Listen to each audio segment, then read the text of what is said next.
Fishing website का सिर्फ इतना मतलब है, थोड़ा सा चेंज किया आपने और छोटी वेबसाइट बना दी। फॉर एग्जाम्पल, अगर किसी बैंक का नाम है ABCD बैंक, मैंने कर दिया abcd.d, तो लॉ के कुछ पहलू हैं जिसकी मदद से हमने काफ़ी कोशिशों के बाद काफ़ी लोगों के पैसे रिकवर करने में मदद की है। तो AI के साथ जब हम आज AI शब्द जोड़ते हैं तो दो नए विलन, जिसको मैं कहूँगा वॉइस क्लोनिंग और डीप फेक, ये सामने आए। मेन चीज़ है AI के ज़माने में आप किसी चीज़ पे ट्रस्ट नहीं कर सकते। जहाँ टेक्स्ट आप चेंज कर सकते हैं, वीडियो चेंज कर सकते हैं, आप आवाज़ चेंज कर सकते हैं। लड़के ने वो फोटो भेजी, उसकी न्यूड फोटो का अगले दिन डीप फेक बन गया। ये घटना हो जा रही है, इमीडिएट उसको क्या करना चाहिए? हर केस में कुछ सेम पैटर्न होता है। मैं मानता हूँ अगर आप वो सेम पैटर्न समझ पाएं तो जनता आने वाले समय में भी काफ़ी हद तक सेफ हो सकती है। वो पैटर्न्स क्या है? ये हमारा स्मार्टफोन, हम कितनी बार बोलते हैं फ़ोन यहाँ रखा हुआ है, हम बातें कर रहे हैं, ये तो हमारी बातें सुन रहा है। हम क्रिकेट के बारे में बात करें, मैं क्रिकेट की रील दिखाना शुरू कर देगा। ऐसा क्यों है? कि स्मार्ट, ये जो एलेक्सा वगैरह है, स्मार्ट टीवी है, ये तो सब चीज़ें रिकॉर्ड करते हैं। और सबसे घातक, चौथा सबसे घातक, जिससे इतने लोग फंसे हैं और इससे आपके फ़ोन का सारा एक्सेस मिल जाता है। गलती से भी आपको क्यूरियोसिटी है कुछ है, डार्क वेब पर मत जाइए। आम नागरिक होके मत जाइए, बहुत ही खतरनाक जगह है। व्हाट्सएप हमें लगता है हमारी पर्सनल डायरी है। कितने लोग हैं अपना खुद का पर्सनल व्हाट्सएप ग्रुप बना लेते हैं। जो चीज़ें बैंक का पासवर्ड याद नहीं रहता, व्हाट्सएप के ग्रुप में डाल देंगे। तो दोस्तों, ये तो बस झलकियां हैं।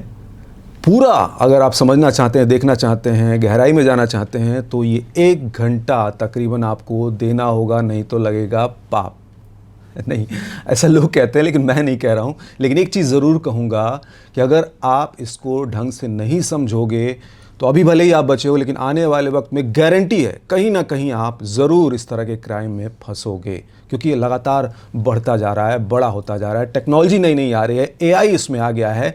और इसीलिए आज धार्मिकदम के इस प्लेटफॉर्म पर उस शख्स को लेकर हम आए हैं जो AI के बारे में अच्छे तरीके से जानता है, आर्टिफिशियल इंटेलिजेंस जिसका बखूबी इस्तेमाल हो रहा है साइबर क्राइम में। लॉ बेहतर तरीके से जानते हैं, क्योंकि जब आप फंसेंगे तो क्या कानून है इसको लेकर, और साथ ही साथ साइबर एक्सपर्ट तो हैं ही वो। तो साइबर लॉ एक्सपर्ट साक्षर दुग्गल है आज हमारे साथ। साक्षर, बहुत बहुत स्वागत है आपका हमारे इस शो में। सबसे पहले हम आपसे ये जानना चाहेंगे कि अपनी इस जर्नी के बारे में थोड़ा सा बताएं आप, ताकि लोग कनेक्ट हो सकें, एक विश्वास जमे, और फिर हम सवाल एक के बाद एक लेते रहेंगे। और साथ ही ये भी चाहूँगा कि अगर आप बता पाएँ कि आपके इस नॉलेज की वजह से किसी का कोई फ़ायदा हुआ हो, वो इस तरह की प्रॉब्लम से निकला हो, या जिस तरह से भी उसको बेनिफिट मिला हो, वो ज़रूर आप कोट करें। देखिए, जर्नी काफ़ी इंटरेस्टिंग रही है अब तक। काफ़ी लोगों से सीखने का मौका मिला है। खासकर शुरू से ये रहा है कि अलग अलग लोग जो एक्सपीरियंसड हैं, जो इस इंडस्ट्री में मेरे से बहुत पहले के हैं, उनके साथ बातचीत करना, उनके एक्सपीरियंसेस से सीखना। लेकिन खासकर ये इस इंडस्ट्री में आने का सबसे बड़ा मोटिवेशन ये था कि सबको इम्पैक्ट करती है ये। अनफॉर्चुनेटली हम साइबर दुनिया का पार्ट है, सब मोबाइल फ़ोन इंटरनेट पे हैं। लेकिन क्राइम जब आता है, तब जब किसी को तकलीफ़ होती है और उस तकलीफ़ में आप उसकी मदद कर पाओ, उससे बड़ी कोई चीज़ नहीं है। तो लॉ के कुछ पहलू हैं जिसकी मदद से हमने काफ़ी कोशिशों के बाद काफ़ी लोगों के पैसे रिकवर करने में मदद की है। मैं ये नहीं कहता 100% हर केस में रिकवर होते हैं, लेकिन हाँ, अगर किसी के आप 70-80% पैसे भी रिकवर कर दें तो ज़ीरो से बहुत बेहतर सिचुएशन है, और ख़ासकर वो बंदे के लिए बहुत बड़ा रिलीफ है। और आज के ज़माने में जहाँ इतने साइबर क्राइम बढ़ रहे हैं, AI का युग है, तो अवेयरनेस इसके बारे में फैलाना कि कोई एक पर्सन अगर एटलीस्ट इस इन्फॉर्मेशन से बच जाए तो आपकी मोटिवेशन पूरी हो जाती है। वेरी नाइस, सही बात है। और कई बार मैं आपको साक्षर बताऊं, मैं खुद भी मैं आपसे बात कर रहा था तो मैंने शेयर किया था, मैं फिर बता देता हूं कि कई बार मुझे लगता है, कोई कॉल आती है तो मुझे लगता है कि यार ये मुझे ट्रैप कर रहा है, और कैसे इसको मैं पकड़वा दूं या क्या कर दूं, वो भी मैं आपसे समझूंगा। चलिए, लेकिन सवालों के सिलसिले में मैं चाहूँगा कि एग्जाम्पल्स के ज़रिए अगर हम बताएं तो लोगों को ज़्यादा समझ में आएगा। और बीइंग ए मीडिया पर्सन, कई बार हम लोगों के पास इस तरह की खबरें लगातार आती रही हैं, और ख़ास तौर से तब जब AI अपना रूप ले रहा था, और उस वक्त जब वॉइस क्लोनिंग की बातें आ रही थी। मीडिया में एक होता है ना कि वॉइस हम लोग देते हैं, कोई पैकेज बनाना हो, बट अब तो टेक्नोलॉजी इस तरह से बढ़ गई है कि उसकी ज़रूरत नहीं रह गई है।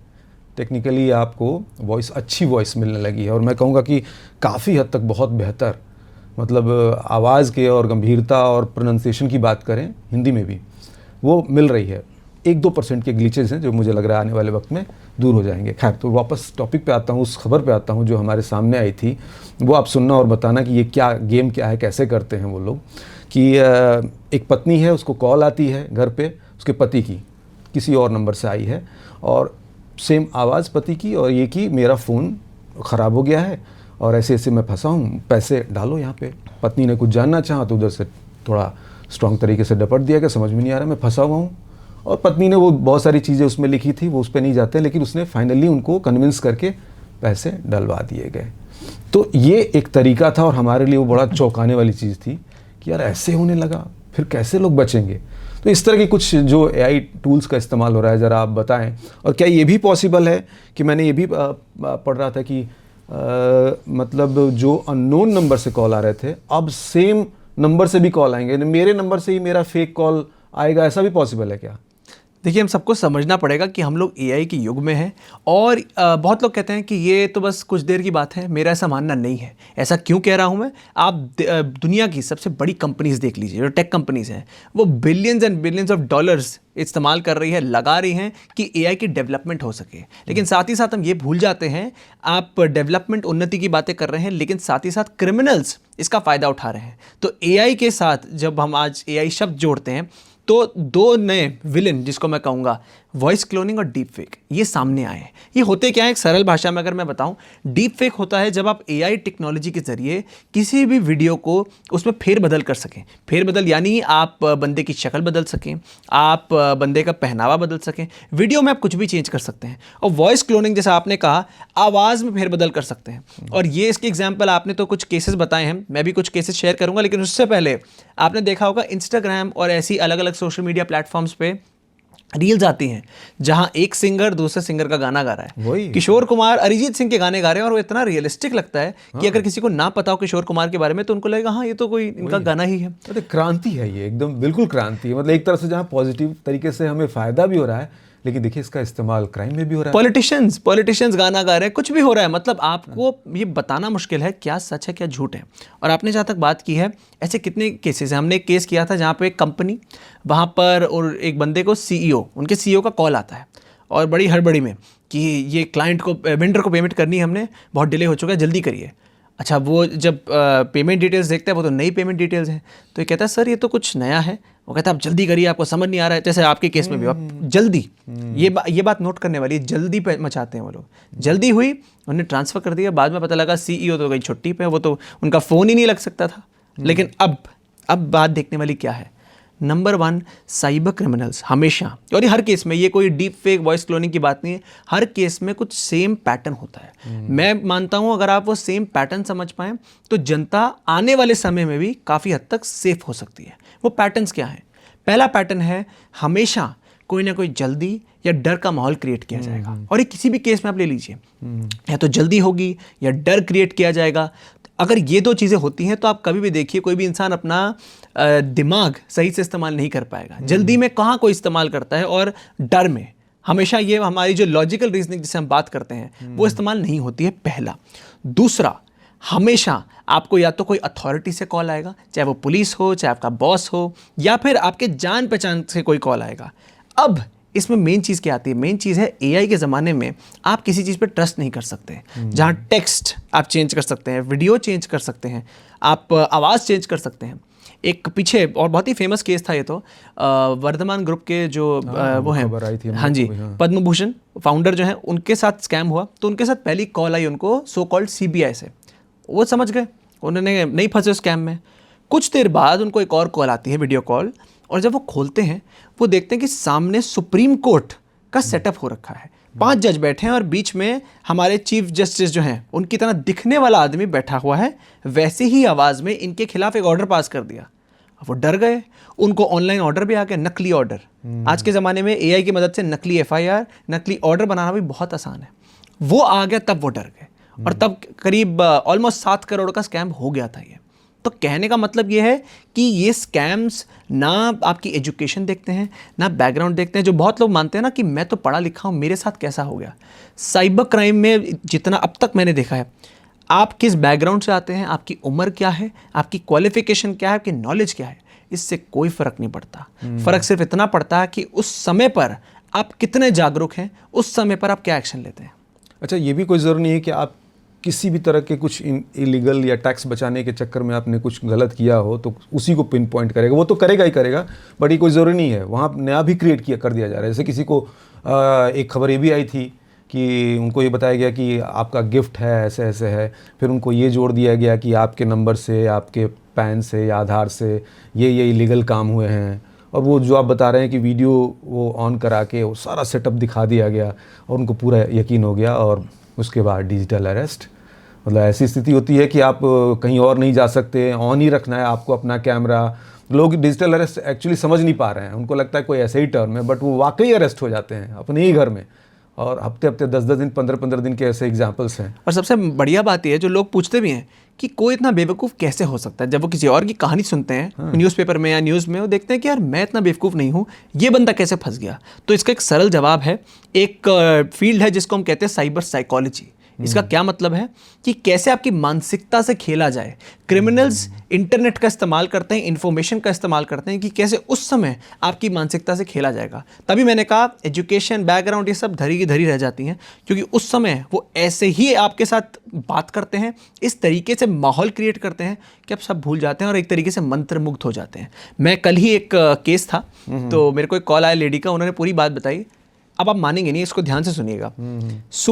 कल सुबह वो पॉडकास्ट सुन रही है 2 डिजिटल अरेस्ट साइबर क्राइम के बारे में। दोपहर को उनको एक डिजिटल अरेस्ट कॉल आता है। अब वो जागरूक, कुछ घंटे पहले ही सुना है, 2 मिनट में समझ गई क्या हो रहा है। अच्छा, उन्होंने भी खेलना शुरू हो गया साथ में कि ठीक है चलो देखते हैं कहाँ तक जाएगी कहानी। अच्छा, अब साइबर क्रिमिनल्स इतने स्मार्ट हैं, उन्होंने इनकी बॉडी लैंग्वेज या फिर इनके हाव भाव से देख लिया होगा कि ये तो अब नहीं फंसेंगी। तो उन्होंने एक्चुअली इनकी पर्सनल इन्फॉर्मेशन बतानी शुरू करी। अच्छा, 1 बार 2 बार 3 बार करते इतना लंबा चिट्ठा खोल दिया। आप कहाँ से आई हैं, क्या स्कूलिंग है, क्या कॉलेज था, पहली जॉब क्या थी, आधार नंबर क्या था, बैंक अकाउंट क्या था, आपने एक दिन पहले इतनी बड़ी कुछ महीने पहले इतनी बड़ी ट्रांजैक्शन कैसे की आपने, इतना सब बता दिया। और उनके ये लिटरली वर्ड्स थे, कहते सर उनके पास इतनी इन्फॉर्मेशन थी जो मेरे हस्बैंड तक को नहीं पता। अच्छा। और जब उन्होंने ये सब बताया तब मैं शॉक हो गई कि कोई क्रिमिनल के पास इतनी इन्फॉर्मेशन कैसे आ सकती है, ये तो सच्चे लोग ही होंगे। और वो उन्होंने पुलिस वाले ही थे, तो उन्होंने कहा कि मैडम हम और बताएं आपको, अब यकीन हो गया। तो उनको यकीन हो गया और करते करते 2 लाख उनके अकाउंट से चले गए।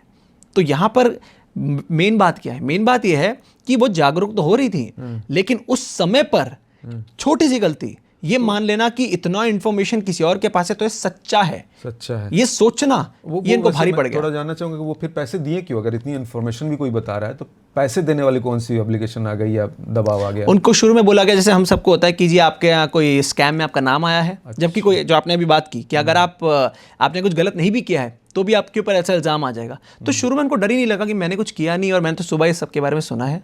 लेकिन उनका डर कहाँ कन्वर्ट हो गया कि सच्चाई में उनका ये मानना था कि क्रिमिनल्स एक हद तक आपके बारे में जानते हैं। इतना सब कोई कैसे जान सकता है? वो इसी स्टेट ऑफ शॉक में थी। तो जब उन्होंने इतनी इन्फॉर्मेशन बताई तो उनको शॉक लग गया। तब उन्होंने कहा जी सर बताएं कैसे करना, क्या करना है।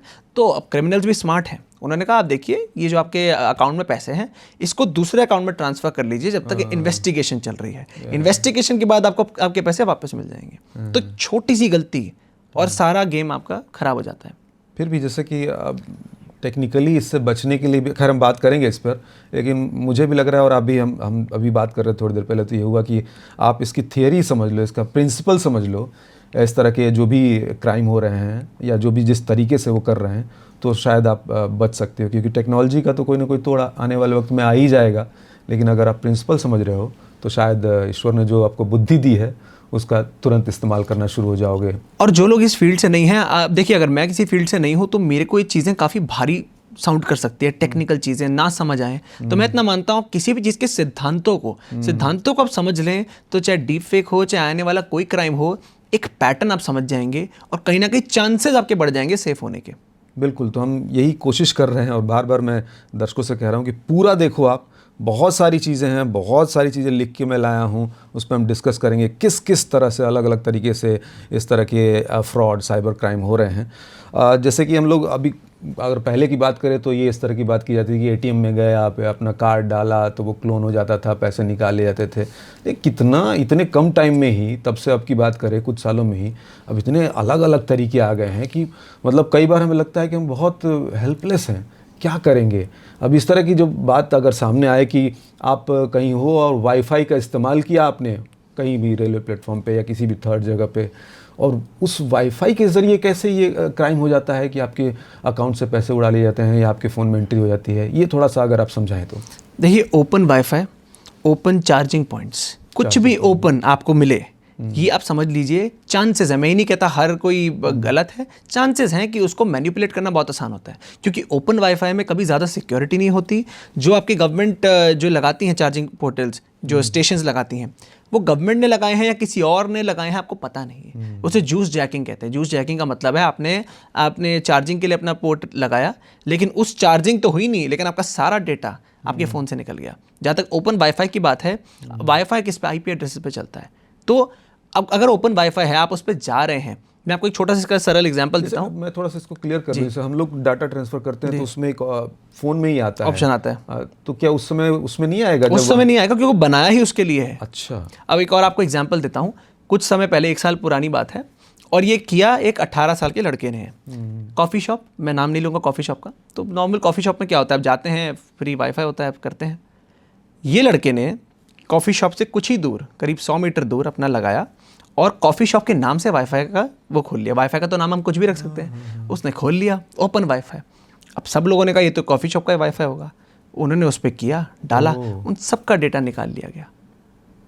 तो कहने का मतलब इतना है कि आजकल टेक्नोलॉजी, अगेन सारी, मैं अगर आप शुरू से बात करूं, टेक्नोलॉजी इतनी बढ़ गई, अगर हम गिनने लग जाएं क्या है क्या नहीं है, कैसे हो रहा है क्या नहीं हो रहा, तो हम लिटरली पागल हो जाएंगे। डेटा की आपने बात की, थोड़ा सा मैं आगे बढ़ेंगे इस पे, और भी जिस तरह का फ्रॉड है उस पर चर्चा करेंगे। लेकिन डेटा, मुझे लगता है कि वो बेसिक चीज़ है जिसको हम बहुत ही नेग्लेजिबल, मतलब हम बहुत आसानी से कहीं भी बांट देते हैं। थोड़ा इसके बारे में बताइए, कितना इंपॉर्टेंट और कितना बड़ा और भयानक रूप ले सकता है। इंसान को अपने डेटा की वैल्यू नहीं होती नेचुरली, कोई भी इंसान को दुनिया में। हमने यूरोपियन यूनियन देखा, वहाँ पर इनका लॉ आया GDPR, जो डेटा प्रोटेक्शन लॉ था इनका, 6-7 साल पहले आया था। तब में और अब में, जब हम भी जब बाहर के क्लाइंट से बात करते हैं, ज़मीन आसमान का फ़र्क है। क्यों? अब 6-7 साल हो चुके हैं उस लॉ को, लेकिन अब वहाँ की जनता से आप बात करिए, क्लाइंट से जब भी हम बात करते हैं, वो हर एक चीज़ पूछते हैं, मेरा डेटा कहाँ जा रहा है, क्यों जा रहा है, कैसे जा रहा है, कितनी देर के लिए जा रहा है, कितने समय तक जाएगा, और आप इसको कब तक इस्तेमाल करेंगे। 10 प्रकार के सवाल होते हैं, अलग अलग फॉर्म भरवाते हैं। ऐसा क्यों है? क्योंकि वो जागरूक हो चुके हैं। अब अगर मैं भारत की बात करूं तो मैं आपको एक सिंपल नंबर देता हूं। सबसे ज़्यादा पॉपुलेशन भारत की है पूरी दुनिया में, यूथ सबसे ज़्यादा भारत में है। अब स्टार्टअप वेव एक लहर चालू हो चुकी है भारत में, तो बड़ी बड़ी कंपनीज यहाँ इन्वेस्ट कर रही हैं अपने पैसा। लेकिन अगर बड़ी बड़ी कंपनीज इन्वेस्ट कर रही हैं, नई नई जॉब्स आ रही हैं, तो कहीं ना कहीं एक बहुत अच्छा, मैं कहता हूँ, एक ग्राउंड बन गया है क्रिमिनल्स के लिए अटैक करने के। क्योंकि हम लोग, पॉपुलेशन कितनी भी है, कुछ भी है, लेकिन हम लोग लापरवाह हैं। मैं एक बड़ा हमेशा एक एग्जांपल, एक कोट करता हूँ। मैं एक फेमस रेस्टोरेंट में गया ऑर्डर देने के लिए, तो वहाँ ऑर्डर देने के बाद सबसे जो दूसरा उनका सवाल होता है, वो कहते हैं फ़ोन नंबर। हर किसी से पूछते हैं और हम दे देते हैं। तो मैंने उनसे पूछा क्यों चाहिए आपको? वो कहते हैं सर हमारी पॉलिसी है। मैंने कहा कौन सी पॉलिसी? अब वो तो पता नहीं, वो तो रटा हुआ था पॉलिसी है। कहते चलिए सर छोड़िए, आप मत दीजिए। मेरे पीछे एक सर थे, वो खड़े हुए थे, वो आए, उन्होंने भी ऑर्डर दिया। उन्होंने, जब उनसे पूछा गया कि आप अपना फ़ोन नंबर दीजिए, तो उन्होंने भी सवाल किया मैं अपना फ़ोन नंबर क्यों दूँ। मैं बड़ा खुश हो गया। मैंने कहा देखो जागरूक हैं लोग, पूछ रहे हैं। वो कहते हैं सर अगर आप देंगे, पॉलिसी का पार्ट है, लेकिन अगर आप देंगे तो आपको अगली बार 20% का डिस्काउंट मिलेगा हमारे बर्गर पे। वो इतने खुश हो गए, उन्होंने अपना डेटा दिया, उन्होंने अपनी वाइफ का डेटा दिया, उन्होंने अपने बेटे का डेटा दिया, और बाद में कहने लग गए ऑर्डर देने के बाद, चलो 60% डिस्काउंट मिलेगा अगली बार। मैंने कहा ये देखो, ये जो एग्जाम्पल है ना, ये बताता है मानसिकता। हम लोगों को लगता है हम कौन से अंबानी हैं, हम कौन से धनवान हैं कि हमारा डेटा चला गया तो क्या होगा। लेकिन हम कभी ये नोटिस नहीं करते कि वो डेटा आपने एक जगह दिया, और उससे कुछ महीने बाद जब आपके साथ क्राइम हुआ, सबसे पहली चीज़ मुँह से क्या निकलती है? मैंने अपना फ़ोन नंबर, आधार इनको तो नहीं दिया था। हम ये नहीं समझते कि आपका डेटा एक बार निकल गया तो पीछे क्या हो रहा है, क्या कोई बेच रहा है, अगर कोई नहीं भी बेच रहा तो कोई साइबर क्रिमिनल, अगर हम ये डेटा ब्रीच जो सुनते हैं, इतनी कंपनियों में डेटा ब्रीच हो जाता है, वहाँ डेटा ब्रीच हो गया तो सारा 100 लोगों का डेटा आ गया। अब 100 लोगों को मैं कैसे अटैक करूँगा? मैं वॉइस क्लोनिंग करूँगा, मैं फिशिंग मेल भेजूँगा, मैं डिजिटल अरेस्ट स्कैम करूँगा, कुछ भी कर सकता हूँ। लेकिन वो शुरुआत कहाँ हुई? अननेसेसरी डेटा बाहर देना, बिना सोचे समझे अपना डेटा देना, ये ना सोचते हुए कि इसके साथ आगे क्या हो सकता है। आप इंटरनेट पर जब आप कोई सब्सक्रिप्शन लेते हैं, आप अपनी ईमेल आईडी वही शेयर कर देते हैं, फ़ोन नंबर भी बिना उससे वही शेयर कर देते हैं। 2 बार ये नहीं सोचते कि यार अगर ये मेरा फ़ोन नंबर गया इस गलत हाथों में तो क्या हो सकता है, क्या नहीं हो सकता। तो ये सोचना बहुत ज़रूरी है। बहुत ज़रूरी है, सही बात है। और कहीं ना कहीं ज़िम्मेदारी एक हमारी बनती है, और ज़िम्मेदार हम कहीं ना कहीं, मतलब और भी रीज़न्स हो सकते हैं, लेकिन एक बड़ी ज़िम्मेदारी जो आती है और रीज़न आता है वो खुद का ही आता है। यहाँ पर हम जब बात कर रहे हैं और किस किस तरह के फ्रॉड और चीट होते हैं, तो वाईफाई की मैंने चर्चा की। कई बार हमने इस तरह की भी चीज़ें देखी हैं कि जब आप कुछ ऑर्डर कर रहे होते हैं या कोई होटल बुकिंग कर रहे होते हैं, वहाँ पे किस तरह से काम आता है। और ये भी सुनने में आया है कि एग्जैक्टली सेम, जैसे मान लीजिए किसी बड़े चेन का कोई होटल है, वही दिख रहा है वेबसाइट पे, हमने क्लिक किया, पेमेंट सब उन लोगों ने करा लिया, नंबर सब कुछ ओके है, सब बढ़िया चमकता हुआ दिख रहा है, और वो ट्रैप है। इसको कैसे समझा जाए? छोटी सी चीज़ है, मैं 2 अलग एग्जांपल दूंगा समझाने के लिए। एक पहला रियल लाइफ केस है। तो हमारे कुछ एक जानने वाले हैं, वो एक ट्रिप प्लान कर रहे थे, ग्रुप ट्रिप।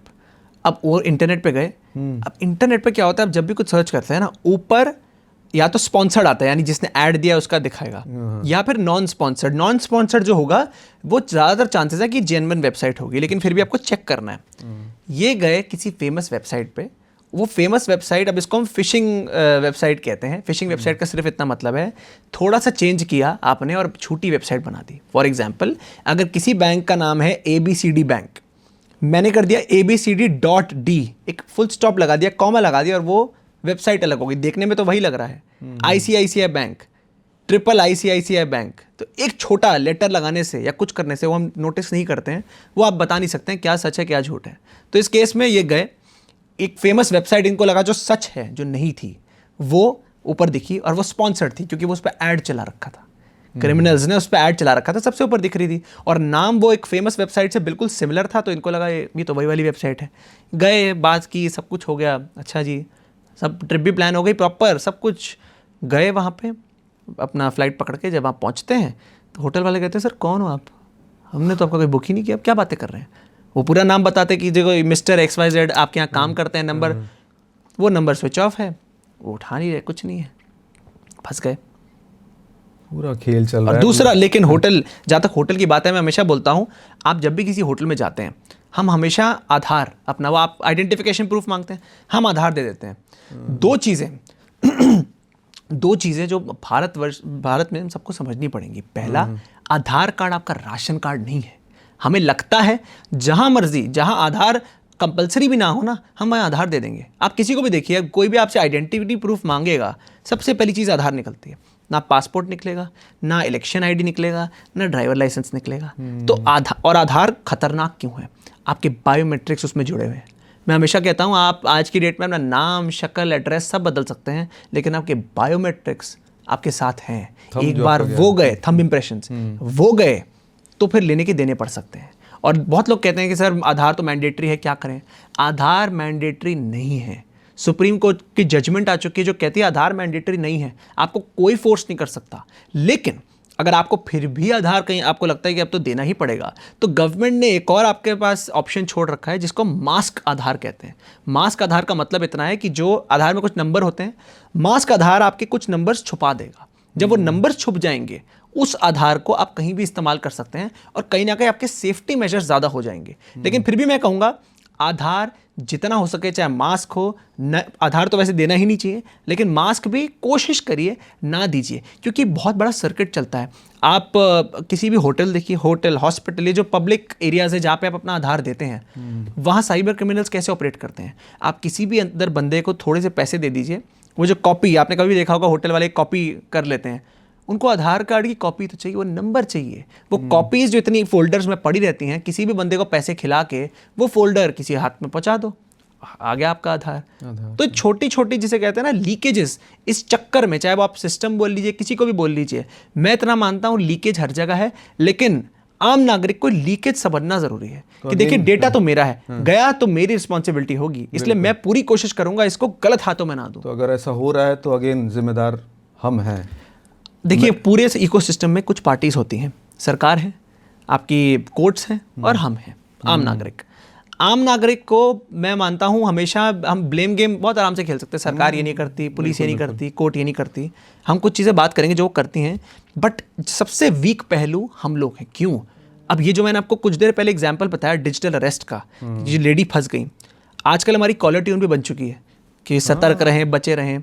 लेकिन आप उस समय पर जब आपके साथ वो हो रहा है तब कोई सरकार पुलिस नहीं आ सकती है, तब तो आपको खुद का दिमाग उस समय इस्तेमाल करना पड़ेगा। इतना ही भयानक रूप ले चुका है, प्रधानमंत्री मोदी भी बोल चुके हैं, और अलग अलग तरीके से, जैसे आप बताएं कॉलर ट्यून। लेकिन कहीं ना कहीं जो हम लोग बार बार बात कर रहे हैं कि कहीं ना कहीं हमने भी तो गलती की ही है। खुद ही मैं हूँ अपने आप के पीछे पड़ा हुआ, मेरा शुमार भी तो मेरे दुश्मनों में है। क्या बात है। तो थोड़ा समझना होगा कि हम अपने दुश्मन ना बने और कुछ इस तरह की चीज़ें करें, और शुरुआती दौर में ही करें। और एक ह्यूमन नेचर है ना कि जब तक आप खुद नहीं फंसेंगे, आपका कोई अपना करीबी नहीं फंसेगा, तब तक आपको फर्क नहीं पड़ेगा, है ना। कई लोगों के पॉडकास्ट बढ़ा देंगे, अरे हटाओ छोड़ो, अभी हमें क्या होगा, हमसे तो कुछ ऐसा हो नहीं सकता, हम तो बड़े स्मार्ट हैं। लेकिन जिस दिन फंसेंगे तो उस दिन समझ में आएगा। और इसका मुझे एक बार ये कह रहा हूँ कि इसका बचने का तरीका वही है कि आप जान लो किस तरह से फ्रॉड हो रहा है, तो एटलीस्ट उसका कुछ भी अगर सामने आएगा तो आप पकड़ लोगे। क्योंकि मैं बार बार कह रहा हूँ कि इसलिए तो ईश्वर ने दी है दिमाग एक बार। हाँ, अगर बहुत गहन ट्रैप हो तो वो अलग बात है, वो अलग तरीके से है। यहाँ मैं इसकी भी चर्चा करना चाहूँगा साक्षर की, जैसे कुछ सामान हम मंगाते हैं OLX पे, मैंने देखा बहुत इस तरह की चीज़ें चलती हैं। आपने कोई सामान, कई लोग जो नॉर्मल लोग बेचना चाहते हैं, वहाँ तुरंत कॉल आते हैं, अच्छे ऑफ़र दिए जाते हैं कि इतने में नहीं, हम इतने में ले रहे हैं, या जो भी आपने पैसे डाले हैं तुरंत उस पर रेडी हो जाते हैं। इसके बारे में थोड़ा सा आप बताएं, ये कैसे होता है? आपने कहा तुरंत, अगेन हर क्राइम में जल्दी लालच डर इमोशन से पहले खेला जाता है। 3 फैक्टर मैं भी देख रहा हूँ। और सबसे बड़ी बात, जो क्रिमिनल स्मार्ट होगा ना, वो इसमें भी बारीकी ढूंढेगा। फॉर एग्जांपल, हमने डिजिटल अरेस्ट की जब बात की, डिजिटल अरेस्ट में क्या होता है? डर। आप कभी भी देखेंगे यंगस्टर नहीं फंस रहे डिजिटल अरेस्ट में, ये बड़े लोग फंस रहे हैं। उनके साथ डरना ज़्यादा काम करेगा। यंगस्टर कहाँ फंसते हैं? स्टॉक मार्केट, लालच, जल्दी पैसे कमा लो, जल्दी हो जाएगा। तो जो क्रिमिनल इतने स्मार्ट है, मैं हमेशा बोलता हूँ क्रिमिनल तो जो बेस्ट साइकोलॉजिस्ट हैं, उनको पता है आपकी मानसिकता से क्या खेलना है, कैसे आपको क्या बात करे कि आधा गेम तो वही जीत गए वो, बाकी फिर डेटा खेल लेगा। 50% अगर वो आप उसके ट्रैप में आ गए, वो आपको आपका आधार बताएगा, कुछ बताएगा, ट्रस्ट क्रिएट हो जाएगा कि ये तो सच बोल रहे हैं। जो आपने OLX अमेजोन की बात की, पहले के ज़माने में, आज से पहले भी क्या बोल रहा, 10 साल पहले भी लोग क्या करते थे कि अपना झूठा डाल दिया कि मैं कुर्सी बेचना चाहता हूँ और आपसे मिलना है। मिल के लोग किडनैपिंग प्लान करते थे कि जी, या फिर ऑनलाइन डेटिंग वेबसाइट्स में भी ये होता था कि लोग सोचते थे कि दूसरे उस पर लड़की है, जाते थे, किडनैपिंग हो जाती थी। आज के टाइम पे लोगों को किडनैप की पड़ी नहीं। क्यों? क्योंकि उससे ज़्यादा आसान तरीका हो गया है। आप जाते हैं अगर OLX वगैरह पे, आप क्यों ये सब हरकतें करते हैं? लोग आपका डेटा लेने के लिए, पहला। दूसरा, अगर मैं ऑनलाइन डेटिंग की बात करूँ, ऑनलाइन वेबसाइट, क्योंकि हमारी जनता जो है थोड़ी यंगस्टर भी है, आजकल ऑनलाइन डेटिंग का चलन भी चला हुआ है, उसमें आपके साथ वो चीज़ें क्यों होती हैं? हमने कितनी भी केसेस देखे हैं जहाँ डीप फेक लोगों के बनाए जाते हैं। मैं आपको एक अगेन रियल लाइफ केस बताता हूँ। एक होनहार लड़का है, उसने ऑनलाइन डेटिंग एक्सप्लोर कर रहा है जी, अच्छा नॉर्मल है, क्या है, उसको एक लड़की मिलती है, बातें हो रही हैं, अच्छा हो रहा है, वो लड़की उसको समझती है, बहुत सही है। एक पॉइंट पे लड़की कहती है कि चलो जी अब हम थोड़े पिक्चर शेयर करते हैं। अच्छा, पिक्चर भी शेयर करने के सब हो गया। अब लड़का धीरे धीरे शुरू में तो थोड़ा सतर्क था कि मैं अपनी शक्ल नहीं दिखाऊंगा, बाकी सब मैं कर लूँगा। एक पॉइंट के बाद लड़के ने कहा चलो जी मैं अपनी पिक्चर भी दिखा दूंगा, क्या होता है। लड़के ने वो फ़ोटो भेजी, उसकी न्यूड फोटो का अगले दिन डीप फेक बन गया। डीप फेक बनाना बहुत आसान है, और आप अगर इंटरनेट पर जाएंगे आपको फ्री डीप फेक के क्या कहते हैं सॉफ्टवेयर मिल जाएंगे। और अगर फ्री ना भी हो, 1500 से 2000 रुपये पर मंथ, जो ज़्यादा अमाउंट नहीं है अगर किसी की लाइफ बर्बाद करनी हो आपको। उस बंदे का डीप फेक बनाया, उसको दे दिया गया अगले दिन कि अगर तुमने पैसे नहीं दिए, तुम्हारे सारे फेसबुक के फ्रेंड्स, तुम्हारे सारे इंस्टाग्राम के फ्रेंड्स, सबको दे दिया जाएगा। और कितने अलग अलग केसेस आज के ज़माने में AI को लेके आ रहे हैं। सही बात है। और एक नॉर्मल इंसान के लिए तो फिर भी एक बार सोचेगा कर लो जो करना है, मतलब कोई इस तरह का हो। लेकिन जो रिस्पॉन्सिबल लोग हैं, समाज के उस तरह के लोग हैं जो एक पोजीशन पे हैं, उनका या उनकी फैमिली का कोई इस तरह से एक बार वो करे, धमकी दे, तो समझाते समझाते कोई समझेगा ना कि भाई ये डीप फेक के जरिए बनाया गया, लेकिन उनकी छवि तो खराब हो जाएगी ना, तो वो तो डर उनको आएगा ही। एक और इंटरेस्टिंग केस है, आपने छवि की बात की। एक अगेन ये दिल्ली का केस है, लड़का लड़की बॉयफ्रेंड गर्लफ्रेंड है, और एक पॉइंट के बाद जी लड़का कहता है मेरे को तो जी ब्रेकअप करना है, मेरे को नहीं रहना तुम्हारे साथ। लड़की थोड़ी टेक्निकल, उसको पकड़ थी चीज़ों की। अब लड़की ने क्या किया, लड़की को इसके लिंक्डइन के और सबसे सारे सोशल मीडिया के पासवर्ड्स पता थे, क्योंकि लड़के ने सोचा गर्लफ्रेंड अजीब बता देते हैं, पासवर्ड पता थे, वीडियोस थी लड़के की, बॉयफ्रेंड है तो वीडियो तो होनी है। एक रात में, मैं अगेन रिपीट कर रहा हूँ, सारी बातें एक रात में हुई है।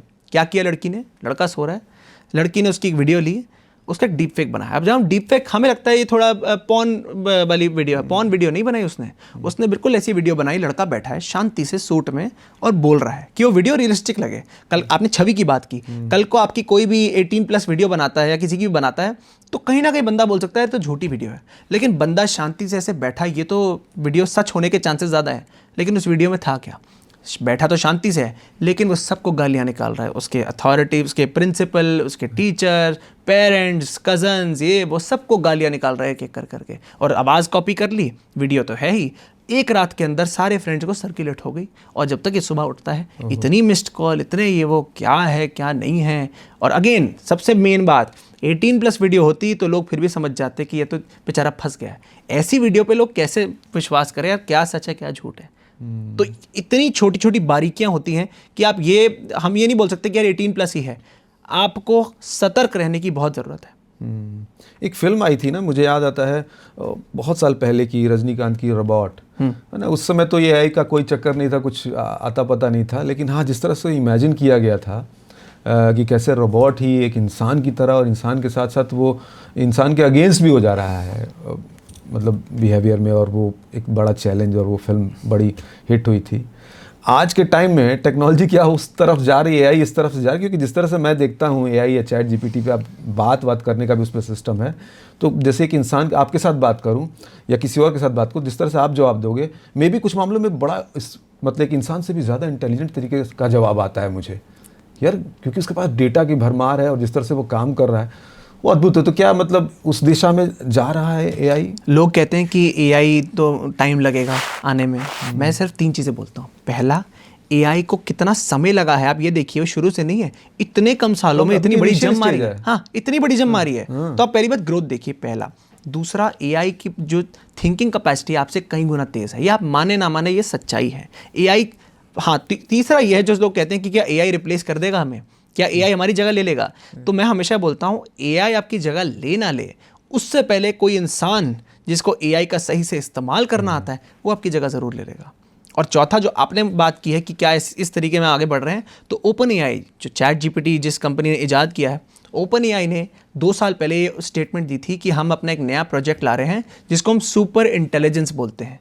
यहाँ तक कि 6 महीने पहले भी उनसे पूछा, उन्होंने कहा हम 2027-28 तक इसको ले आएंगे। सुपर इंटेलिजेंस क्या है, अगर सरल शब्दों में बोलूँ, AI इस तरीके का AI जो ऐसे काम कर सके जो इंसानों ने सोचे भी नहीं है, यानी जो रोबोट आपने बात की है उस दिशा में जाने की बात कर रहे हैं। और OpenAI ने बोला है हम 2028 में इसको लॉन्च कर देंगे, तो आज तो 2025 खड़ा हुआ है, 2028 का चलिए 2030 कर लीजिए। बट ऐसी चीज़ें आ रही हैं धीरे धीरे। आप बाहर की कंट्रीज़ जाइए, चाइना जाइए, जापान जाइए, वहाँ तो इतने आप एक्सपो होते हैं, हमारे यहाँ तो गाड़ियों के एक्सपो होते हैं, वहाँ प्रॉपर रोबोट्स के एक्सपो होते हैं। और जिस हिसाब से, जिस स्पीड में आगे बढ़ रहा है, मैं हैरान नहीं हूँगा कि ऐसी चीज़ कुछ समय में, हाँ मैं ये नहीं कहता कि उस फिल्म की हर एक चीज़ कॉपी हो सकती है रियल लाइफ में जल्दी, लेकिन हाँ रोबोट्स का चाल चलन आना और ऐसी टेक्नोलॉजी देखना, ये समय दूर नहीं है। दूर नहीं है। और इसी AI का इस्तेमाल क्राइम में भी होगा ही होगा, जाहिर सी बात है। और तो अगेन बचने का तरीका वही है कि उस पैटर्न को हम समझें, उस थियरी को समझें, पैटर्न को समझना, और एक को देखिए सच्चाई से रूबरू होना बहुत ज़रूरी है। इंसानों को, हम सबको लगता है इंटरनेट पे सब कुछ फ्री है, सब बढ़िया है, ऐप फ्री है, गूगल फ्री है, सब कुछ फ्री है।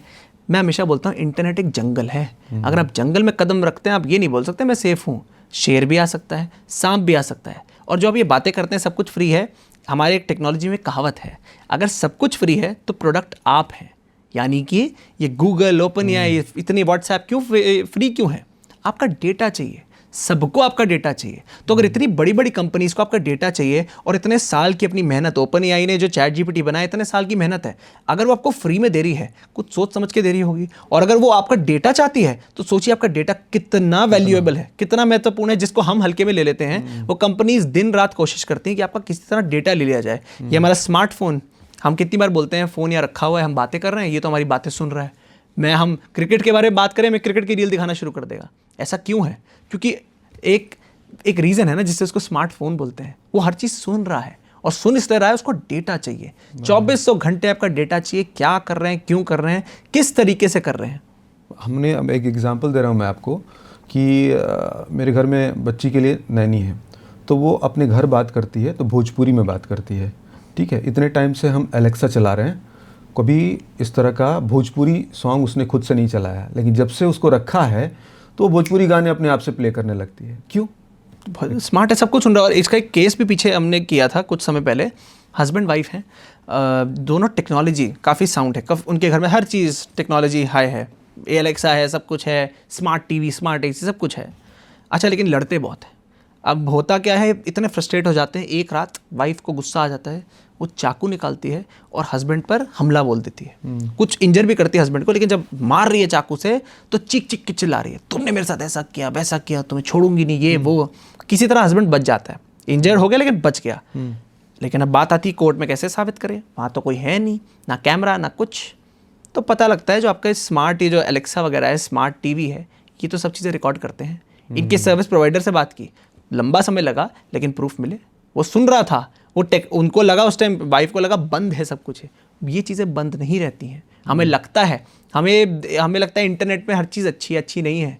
तो ये सपनों की दुनिया नहीं है। मैं हमेशा बोलता हूँ, आपको कुछ चीज़ फ्री मिल रही है, टेक्नोलॉजी अगर सुपर स्मार्ट है, और जहाँ आपकी सुविधा बढ़ रही है, हाँ, कहीं ना कहीं दाल में कुछ काला है। जैसे शुरू में जैसे कि जब डेटा है ना कि आजकल वाईफाई कम सस्ते में भी पहले उतना था, अवेलेबल था, या कुछ चीज़ें फ्री थी, ऐप्स फ्री थे, अब उनके चार्ज लेने लगे, क्योंकि उसमें एक चीज़ और भी जुड़ गई जो आपने बोला, सुविधा। अब आप डिपेंडेंसी आपकी बढ़ गई है, अब आपको पे करना है, तो कंपनियां इस चीज़ को भी समझ रही हैं। लेकिन उससे भी बड़ी चीज़ जो आपने बताई, डेटा, वो और भी ख़तरनाक है, और भी ज़बरदस्त है, और उसको समझने की ज़रूरत है।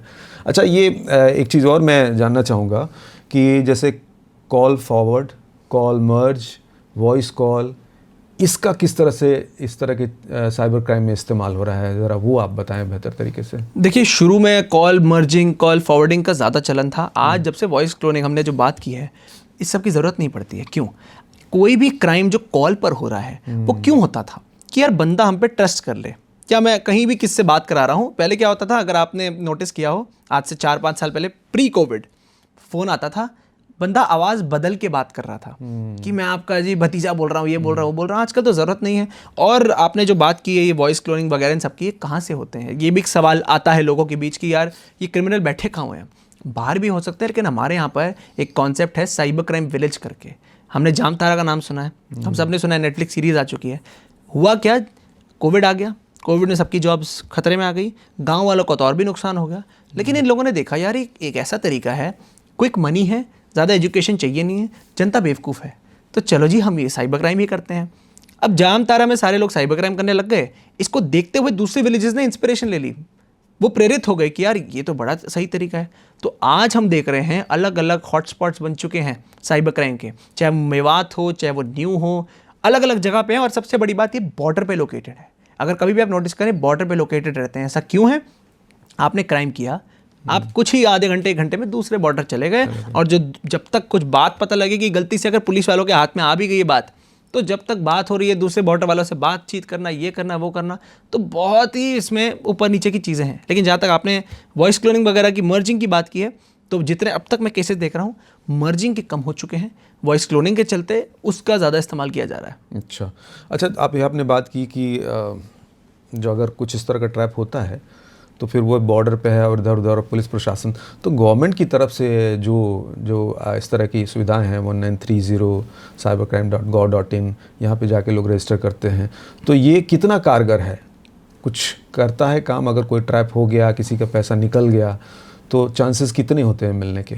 देखिए, हमने 3 पार्टीज़ की बात की थी, गवर्नमेंट, जो आपकी कोर्ट्स हैं और जो पुलिस हैं उनको एक पार्टी ले लेते हैं और एक हमारी आम जनता। जहाँ तक गवर्नमेंट की बात है, अलग अलग टाइम पे इनिशिएटिव ज़रूर लिए हैं। आज के ज़माने में हमें पता है 1930 पे आप कॉल कर सकते हैं अगर कोई साइबर क्राइम हुआ हो। cybercrime.gov.in पर जाकर आप रिपोर्ट फाइल कर सकते हैं।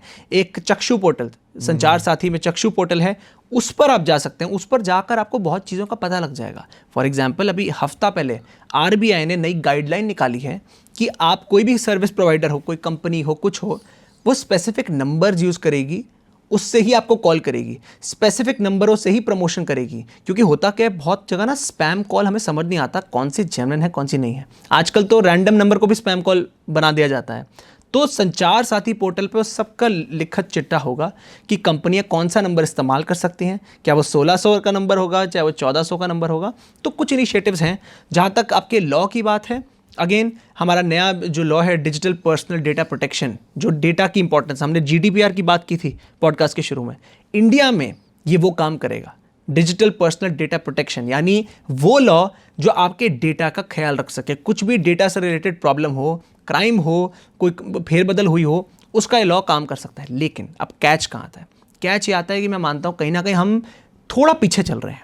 इनिशिएटिव लिए हैं, मानता हूं, लेकिन जिस हिसाब से क्राइम रेट बढ़ रहा है, जिस हिसाब से AI का इस्तेमाल करके क्रिमिनल्स 24 घंटे लगे पड़े हैं किसी तरह हम और नए क्राइम इजाद करें, मेरे को लगता है कि हम थोड़ा सा पीछे हैं। तो कहीं ना कहीं नई गाइडलाइंस लाना जल्दी से और कहीं ना कहीं ज़्यादा अवेयरनेस फैलाना वो बहुत ज़रूरी है। मैं मानता हूँ सरकार के पास 10 और काम होते हैं, साइबर एक स्पेस है, लेकिन अवेयरनेस फैलाना अलग अलग लेवल पे, ग्राउंड लेवल मतलब स्कूल लेवल से स्टार्ट करते हुए कॉर्पोरेट्स तक, अगर आप अवेयरनेस सही तरीके से फैला सकें ज़्यादा जल्दी से, तो बहुत सारे लोगों का नुकसान होने से बच सकता है। बिल्कुल बिल्कुल। जैसे मैंने ये आप सही कह रहे हैं कि अवेयरनेस और अपडेट रखना खुद को, नई नई चीज़ें आ रही हैं, जैसे नई टेक्नोलॉजी आ रही है हमारी सुविधा के लिए, उसी तरह से वो भी क्राइम के लिए उसको इस्तेमाल कर रहे हैं और नए नए तरीके इस्तेमाल कर रहे हैं। जैसे कि मैं शुरू में मैंने वो जिक्र किया था एक एग्जांपल देके ने कि एक पत्नी को कॉल आती है अननोन नंबर से और फिर उससे पैसे निकलवा लिए जाते हैं वॉइस क्लोनिंग के ज़रिए, पति की ही आवाज़ सेम।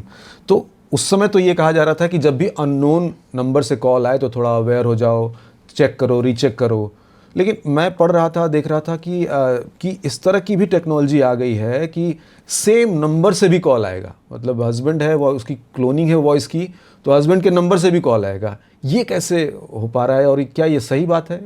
कुछ कुछ केसेस में हाँ, अभी तक फॉर्चुनेटली ये आम उसमें नहीं फैला है, वॉइस क्लोनिंग जैसी चीज़ फैल गई। लेकिन कुछ कुछ केस में मैंने पर्सनली नहीं डील किया ऐसे केस, लेकिन सुना ज़रूर है कि हाँ ऐसे आपको उसी नंबर से कॉल आता है। अब क्या वो मर्जिंग करते हैं, क्या करते हैं, लेकिन इतना ज़रूर है लोगों को समझना पड़ेगा कि मैं हमेशा बोलता हूँ आईफोन है जैसे 14 आता है, 15 आता है, 16 आता है, वो सबको पता होता है कि कौन सा वर्जन आया, क्या आया।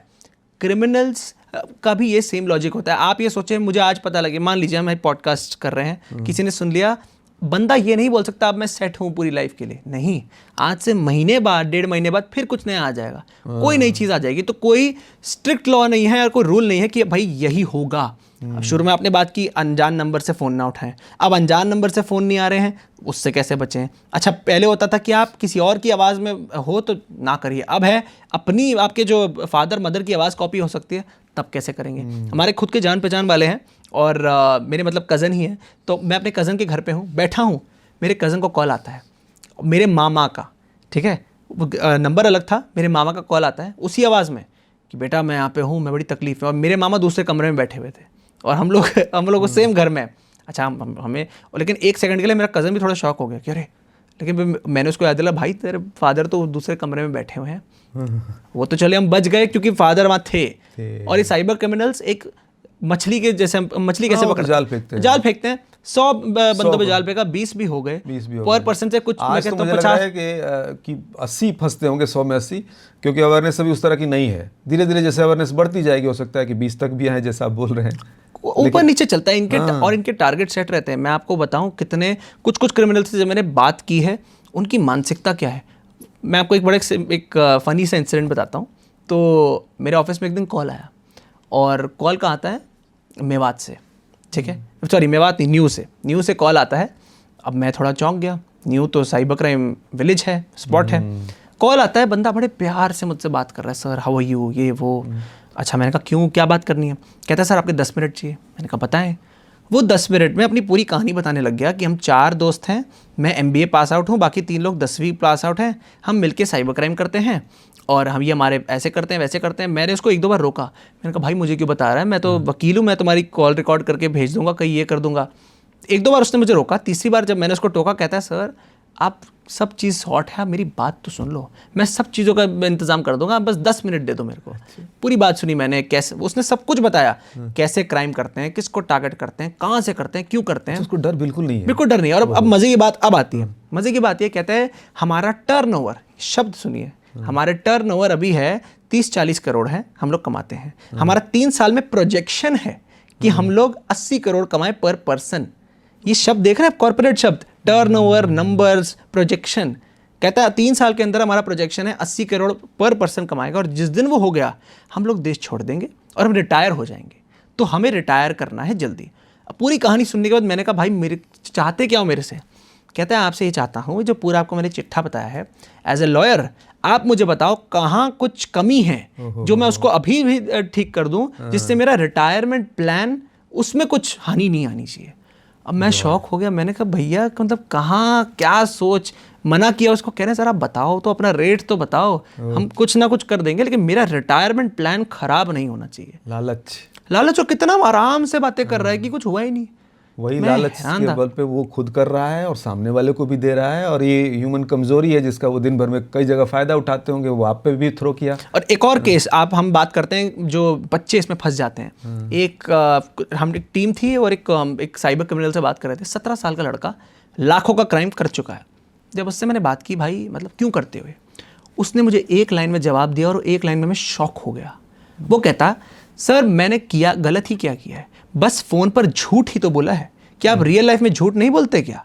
अब मैंने कहा हाँ बोलते हैं। कहता है तो अगर आप रियल लाइफ में झूठ बोलते हैं, दूसरा बंदा बेवकूफ़ है, और अगर मैं फ़ोन पे झूठ बोल रहा हूँ, दूसरे बंदे मेरी बात मान ली, तो उसकी बेवकूफ़ी का खामियाजा तो बनता है ना, मैंने गलत क्या किया है।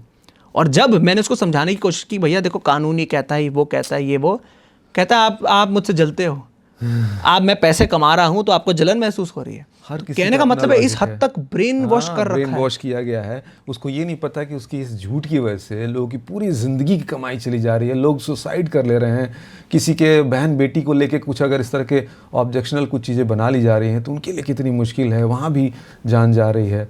लेकिन हाँ, उसका ब्रेन वॉश किया गया है, उस तरह से कर रहा है।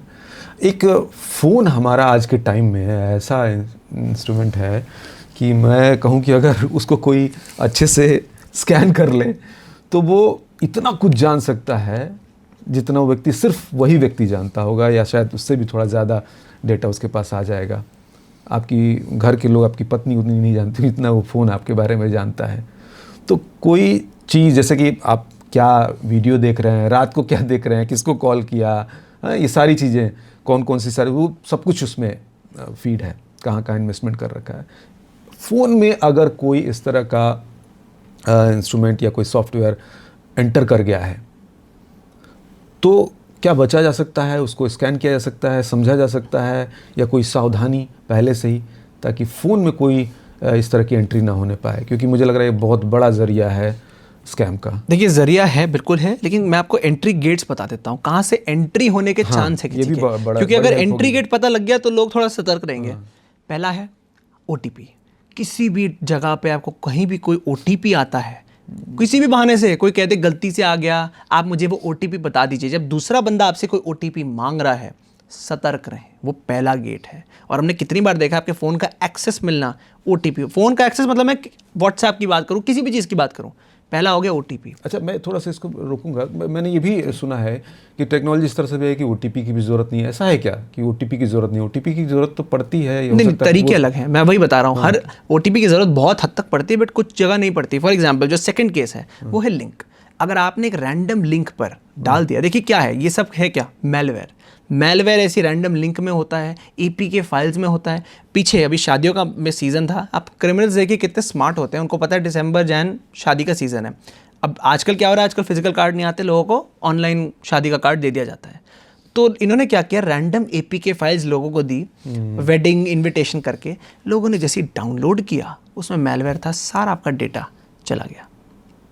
तो APK files, links, random links, OTPs, और सबसे घातक चौथा सबसे घातक जिससे इतने लोग फंसे हैं और इससे आपके फ़ोन का सारा एक्सेस मिल जाता है, वो है स्क्रीन शेयरिंग।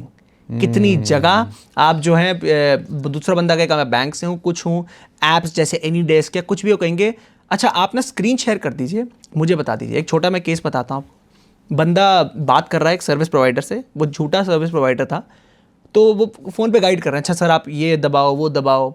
ऑब्वियसली बंदे को गुमराह कर रहा था, बंदे को समझ नहीं आई। बंदा कहता आप सर चाहते क्या हो, मेरे को कुछ नहीं समझ आ रहा। क्रिमिनल कहता सर आप स्क्रीन शेयर करो, मैं आपको सब समझाता हूँ, किस लिंक पर जाना है, क्या करना क्या नहीं करना। अच्छा स्क्रीन शेयर हो रही है, कुछ नहीं हो रहा।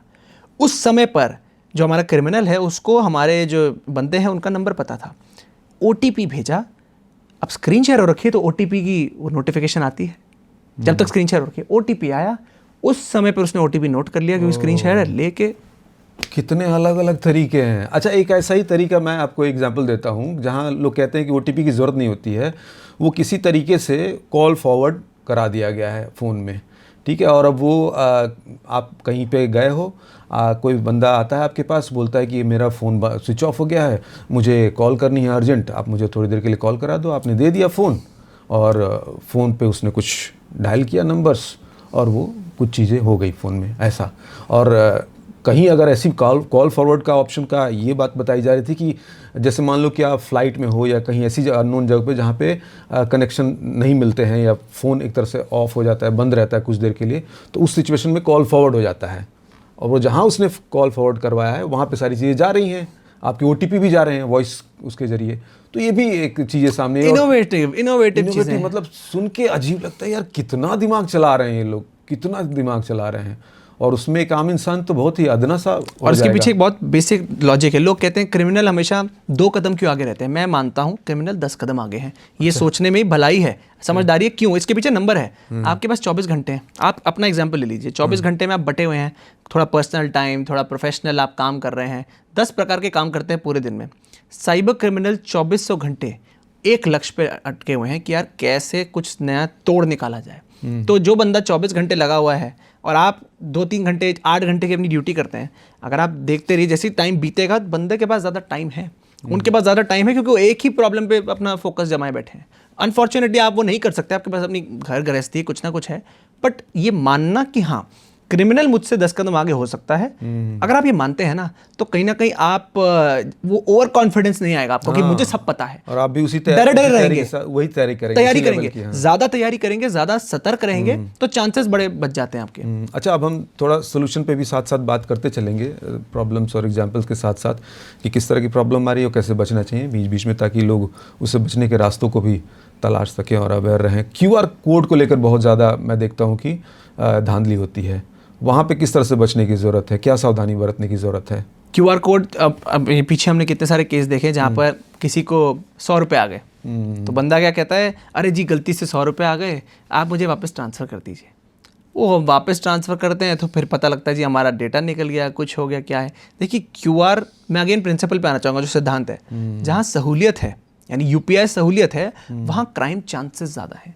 तो QR अगर आप इस्तेमाल करते हैं, अगर आप एक शॉपकीपर हैं, आप अगर आप अपने कस्टमर को QR देना चाहते हैं, QR बांटिए मत। ये जो बाहर अपने इसमें QR रख देते हैं ना अपनी दुकानों के बाहर, हम कहीं ना कहीं पब्लिक डोमेन में QR ना रखें तो बेटर है।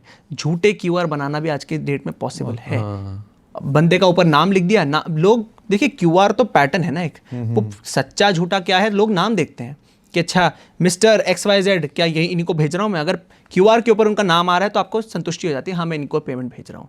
तो झूठे QR बनाना बड़ा आसान है। अच्छा, QR दो तरह से मैं देखता हूँ कि आम जीवन में देखने को मिलता है। एक तो आता है कि आपने स्कैन किया, अमाउंट डाला, भेज दिया। एक होता है कि आपने स्कैन किया तो तुरंत अमाउंट उसमें लिखा आता है, लिखा था, आपने भेज दिया। वो अब ज़्यादा हो रहा है, सेकंड वाला ज़्यादा बढ़ गया। हाँ, तो इसमें अमाउंट तो दिखेगा ना, तो फिर कैसे चला जाता है?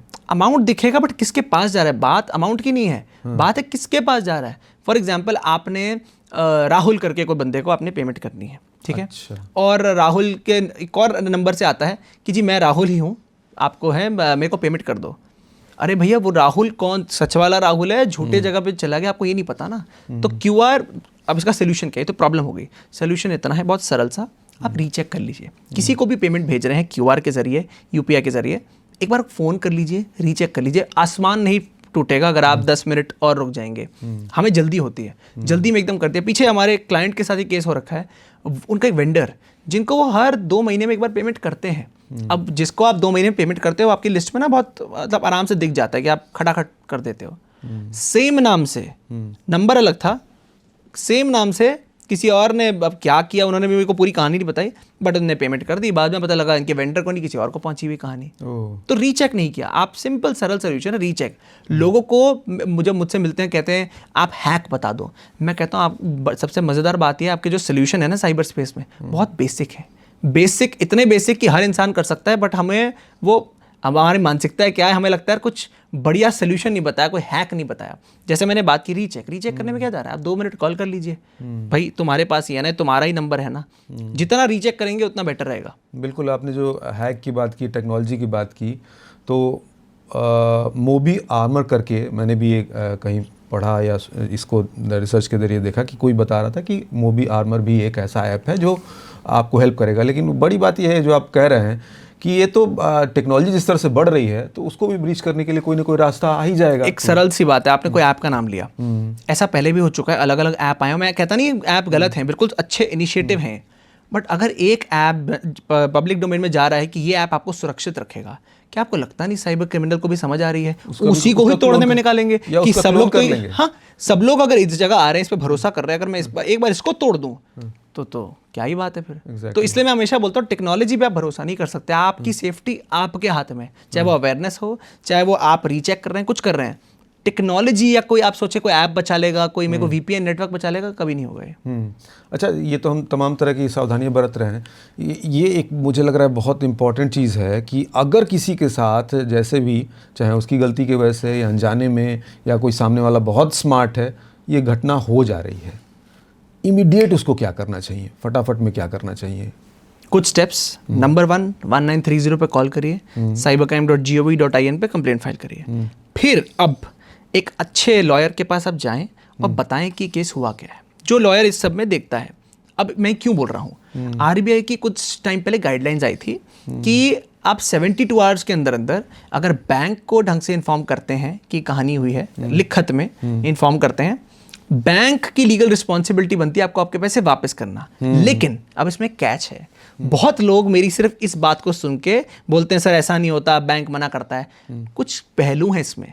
जब ये गाइडलाइन आई थी तो गाइडलाइन यही बोलती थी, बट सरकार और बैंक्स ने देखा कि इस गाइडलाइन का भी मिसयूज होने लग गया है। जिन लोगों के साथ फ्रॉड नहीं हुआ वो बैंक पे पहुंच जाते थे, सर हमारे साथ फ्रॉड हुआ है, पैसे हटने के लिए। तो इस गाइडलाइन में कुछ फेरबदल की गई है, और अभी जो लेटेस्ट फेरबदल है वो ये है कि हाँ, आप इन्फॉर्म करिए 72 आवर्स के अंदर अंदर, लेकिन आपको ये प्रूव करना पड़ेगा कि आपकी उसमें लापरवाही बिल्कुल या तो थी ही नहीं या बिल्कुल कम थी, या फिर बैंक की ही लापरवाही थी। अब लोग पूछते हैं बैंक की लापरवाही कहाँ हो सकती है। फॉर एग्जाम्पल, आप जब पेमेंट ट्रांसफर करते हैं बड़ी बड़ी या कुछ करते हैं, बैंक की रिस्पॉन्सिबिलिटी बनती है आप पे चेक करना। जो इंसान हजारों की पेमेंट दे रहा है एकदम से लाखों की पेमेंट देना शुरू हो जाए तो बैंक आपको कॉल करके पूछेगा ना सर क्या हो गया, आप आज ऐसा क्या हो गया। अगर बैंक वो नहीं कर रहा तब अपनी जिम्मेदारी नहीं। मेरा एक सवाल ये था भी, आपने जवाब दे ही दिया कि मतलब जहां इतने सारे फ्रॉड मॉनेटरी लेवल पे हो रहे हैं, पैसे निकल जा रहे हैं और बैंक के थ्रू ही निकल रहे हैं, टेक्निकली भले ही निकल रहे हो, तो बैंक भी तो कहीं ना कहीं जिम्मेदार है। उनकी भी जो सुरक्षा के लेयर्स हैं वो कमज़ोर हैं। जो मतलब हम तो एक आम इंसान हैं, हमें तो कोई चीट कर सकता है समझ में आता है, लेकिन बैंक है जो पैसे का ही कारोबार कर रहा है, उसको तो लेयर्स बहुत स्ट्रांग रखने चाहिए। एक और चीज़ है, साइबर क्रिमिनल्स होक्स अकाउंट बनाते हैं। होक्स अकाउंट का मतलब है झूठे अकाउंट। अच्छा। ऐसे अकाउंट जो इंसान है नहीं उनके नाम पे अकाउंट बना लिए। क्यों? क्योंकि जब वो क्राइम करते हैं वो पैसे ऐसे अकाउंटों में आते हैं। तो आप अगेन ये जो मैं नोटिफिकेशन की बात कर रहा हूँ, अगर आपने 72 आवर्स के अंदर अंदर किसी बैंक को लिखत एक वकील के जरिए ज़्यादा रहेगा तो बेटर रहेगा। अगर आपने उनको इन्फॉर्म कर दिया, ये दिखा दिया कि आपकी गलती या तो नहीं है या कम से कम है, लेकिन हाँ बैंक की गलती है, तो बैंक की रिस्पॉन्सिबिलिटी बनती है आपको पैसे वापस करना पे। लेकिन अगेन प्रूव आपको करना पड़ेगा।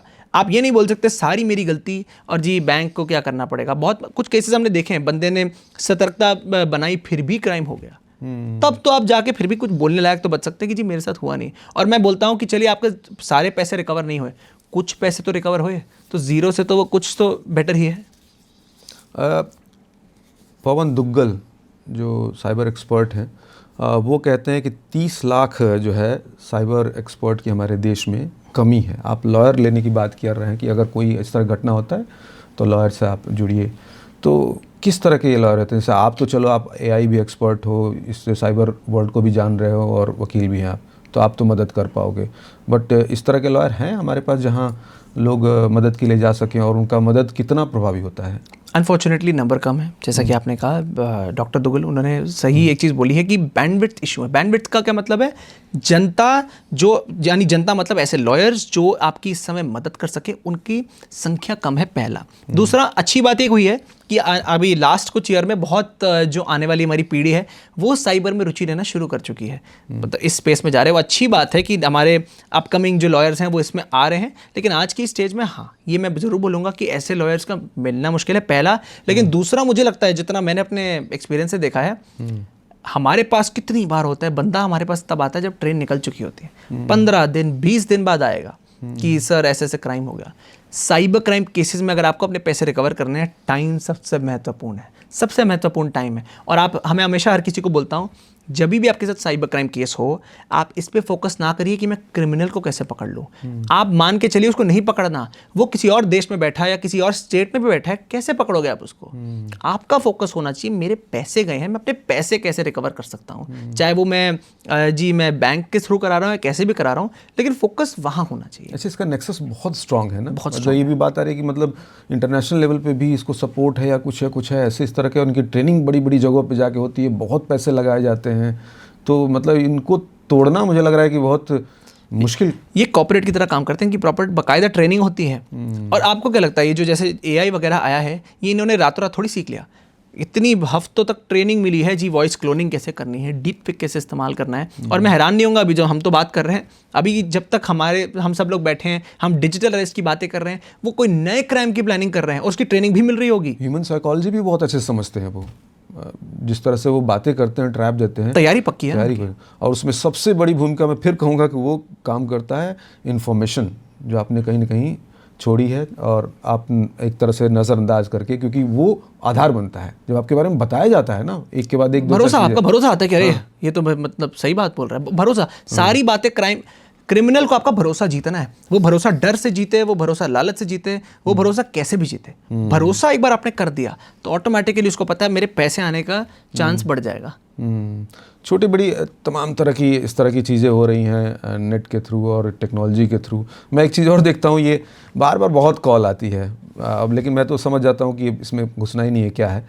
लेकिन ये जो लाइक्स को लेके आती है कि हम आपको जॉब ऑफ़र दे रहे हैं, लाइक्स बस करने हैं, फिर आपको ये मिल जाएंगे, तो वो क्या होता है? वो भी ट्रैप है कोई, या फिर उसमें अलग अलग टाइप की चीज़ें होती हैं। कुछ लोग क्या करते हैं, वो कहते हैं लाइक करिए, अच्छा फिर धीरे धीरे क्या बोलेंगे, हमारी चीज़ प्रमोट करिए, अपने आप को पहले दिखाएंगे कि हम तो बहुत ही अच्छे हैं, मतलब हम तो सच्चे हैं। धीरे धीरे करते करते जब आपका भरोसा बन जाएगा, तब लाते हैं पैसे वाली स्कैम। क्या करते हैं, 1000 रुपये दो, 2000 मिलेंगे, 2 का 4, जो हमने कितनी जगह देखा है कि 2000 लो 4000, और रियल टाइम होता है। आप उनको 2000 दो, आपको 4000 देंगे, 4000 दो 8000 देंगे। अब कोई इंसान बोलेगा मैं तो 8000 में रुक जाऊंगा, ऐसा नहीं होता है। साइबर साइकोलॉजी, उनको पता है ये बंदा कब रुकेगा। हमारे पास एक केस आया एक लेडी का, उनके साथ हुआ विद इन आधे घंटे के अंदर 1000 से बात स्टार्ट हुई थी, 22 लाख गायब। एक का डबल करते करते मैंने कहा बीच में जब एक का डबल हो रहा था, आपको समझ नहीं है फुल स्टॉप कहाँ लगाना है, कि भाई रुकना कहाँ है, कि लाख जा रहे हैं 3 लाख आ रहे हैं। पहली बात तो कोई आपको इतने पैसे दे क्यों रहा है, ये गेम खेल क्यों रहा है कोई। दूसरा, चलो खेल भी रहा है, आप क्यों नहीं रुक रहे। और उनका जवाब मेरे को समझ ही नहीं आया उस टाइम लगा पैसे मिल, लालच। उस समय पर सतर्क रहना ही सबसे बड़ी चीज़ है। और वो लेडी MBBS डॉक्टर, तो अगेन वो सारी भ्रांतियां कि जी एजुकेटेड होना चाहिए, एक्सपीरियंस होना चाहिए, सब धरी की धरी रह जाती हैं अगर उस समय पर आप सतर्क नहीं रहे तो। आपके अब तक के जितना भी आपने इस फील्ड को दिया है, कोई इस तरह का बहुत चौंकाने वाला केस जो आप हमें शेयर करना चाहें, जो आपको लगे कि या आप खुद उससे इम्प्रेस हुए कि यार कमाल ही कि इसने इस तरह से किया, और आप उसको डील कर पाए? ये मैंने आपको 1-2 इंस्टेंसेस जो बताएं कि क्रिमिनल से जब इंटरेक्शन हुई है तो कैसे, मतलब उनकी मानसिकता कैसे काम करती है। कुछ और केसेस हैं, अभी पीछे ये केस था कि एक फादर हैं, और मैं काफ़ी बार इस केस को कोट कर चुका हूँ, बिकॉज ये केस एक्चुअली दर्शाता है कि वॉइस क्लोनिंग किस हद तक जा सकती है। फादर है, अपनी डॉटर को स्कूल बस स्टॉप पे छोड़ते हैं हर दिन सुबह। छोड़ा, एक दिन कॉल आ गया उनको किसी और रैंडम नंबर से, उन्होंने नहीं उठाया। अच्छा, और फादर IT स्पेस में है तो उनको पता है इन सब चीज़ों के बारे में थोड़ा बहुत। तो 5-6 बार एक नंबर से कॉल आता है, तब उन्होंने कहा चलो उठाते हैं क्या है। दूसरी साइड पर है किडनैपर, कहते हैं आपकी बेटी को किडनैप कर लिया। अब फादर सबसे पहला रिएक्शन क्या होगा, मुझे मेरी बेटी से बात कराओ। बेटी 4th स्टैंडर्ड में है, फादर 4 से 6 मिनट तक बेटी से बात करते हैं। अब आप एक फादर हैं, आप बताइए 5 मिनट काफ़ी हैं आपकी बच्ची को पहचानने के लिए कि दूसरी जगह मेरी बच्ची ही बोल रही नहीं बोल रही क्या है। तसल्ली से उन्होंने किया, उनको यकीन हो गया, उन्होंने पैसे ट्रांसफ़र किए, रैंडम लोकेशन मिल गई। रैंडम लोकेशन पे जब जा रहे हैं तो उन्होंने स्कूल प्रिंसिपल को कॉल किया कि जी ये देखिए सब काम हो रहा है, बच के रहिए थोड़ा। स्कूल प्रिंसिपल कहती है आप क्या बातें कर रहे हैं, मैंने आपकी बेटी को अभी 10 मिनट पहले देखा है, वो लड़ रहे हैं स्कूल प्रिंसिपल से, कुछ गलत है, मिसकम्युनिकेशन है। 10 मिनट बाद उनकी जो स्कूल प्रिंसिपल है उन्होंने उनकी बेटी से बात कराया। बेटी से बात करते वक्त भी वो चौंक गए। अच्छा देखो वॉइस क्लोनिंग तो हुई यहाँ पे, लेकिन क्या चीज़ चौंकाने वाली ये है, जो बच्चा होता है ना, बच्चे के कुछ ना एक वर्ड्स होते हैं। फॉर एग्जांपल पापा को शायद डाडा बोल देगी, मम्मी को शायद कोई होता है ना, कोई एक का दुक्का चीज़ें होती है जो आपको पता है मेरी बच्ची मेरे को ही बुलाती है या अपने दादा को ऐसी बुलाती है। क्रिमिनल्स ने उस हद तक होमवर्क कर रखा था कि जब वो बच्ची 5 मिनट तक इनसे बात कर रही है, वो शब्द वो इस्तेमाल कर रही, पापा नहीं बोल रही, डाडा जो बोल रही है, जो उसके फादर को पता है मुझे ही ये बुलाती है। छोटी छोटी चीज़ें से और ट्रस्ट महसूस हो गया कि यार ये तो मेरी बेटी ही है। तो इस हद तक बारीकी करते हैं। एक और केस जो इसने मेरे को चौंका दिया, एक डॉक्टर हैं, वो साउथ दिल्ली में एक प्रॉपर्टी देख रहे थे उन दिनों, और उन डॉक्टर का एक रूटीन है, हर ऑल्टरनेट डे ना वो ओटी में रहते हैं, ऑपरेशन थिएटर में रहते हैं 3 घंटे, सुबह के 11 से 2 बजे तक, और बीच में हमेशा एक 15 मिनट का ब्रेक लेते हैं जब वो थोड़ा रिलैक्स करते हैं। एक दिन उनको उसी 15 मिनट के ब्रेक में, ख़त्म होने वाला उनका ब्रेक, और व्हाट्सएप पे कुछ आता है कि जी आपको हम जो है हमने आपके डेटा से पता लगा आप प्रॉपर्टी देख रहे हैं, इस लिंक पे आपको सबसे अफोर्डेबल प्रॉपर्टीज़ मिल जाएंगी, ऑफ़र आप कर लीजिए ये वो। उन्होंने लिंक क्लिक किया, लिंक खुला नहीं, तो उनको लगा शायद नेट इशू है, तब तक उनका टाइम भी हो गया था ऑपरेशन में वापस जाने का, उन्होंने फ़ोन छोड़ दिया। वापसी आते हैं तो डेटा निकल गया, पैसे गायब है, क्या है। अब ये केस चौंकाने वाला क्यों है? चलिए पता है मेलवेयर है, सब कुछ है, चौंकाने वाला केस इसलिए होमवर्क क्या है, क्रिमिनल ने देखा होगा जी डॉक्टर है, डॉक्टर पहली बात तो देखिए एक डॉक्टर को अटैक नहीं करते, थोड़ा बंच में अटैक करते हैं। इस हद तक गए हैं कि उनको पता लगा कि आप ये देखिए ना, उस 15 मिनट के समय में इनको मैसेज क्यों आया, तब मैसेज क्यों नहीं आया जब ऐसे बैठे हैं या कुछ भी कर रहे हैं। उस 15 मिनट के बीच जब बंदा ऑपरेशन थिएटर से आया है, दिमाग नहीं काम कर रहा और अपना मतलब इधर उधर 4 जगह दिमाग है, उसी समय इनको मैसेज आता है। तो क्रिमिनल ने इस हद तक होमवर्क कर रखा था, किस समय पर क्या मैसेज दूंगा। आपकी होमवर्क तो कर रखा है कि जी प्रॉपर्टी देख रहे हैं, लेकिन इसी समय पर दूंगा कि इनका दिमाग ना उस टाइम चले ना। और ये जो चीज़ है ये हमने कितने केस में दे रखी है। आपको मैसेज तब नहीं आएगा जब आप ऐसे जैसे हम रिलैक्स होकर बैठे हुए हैं।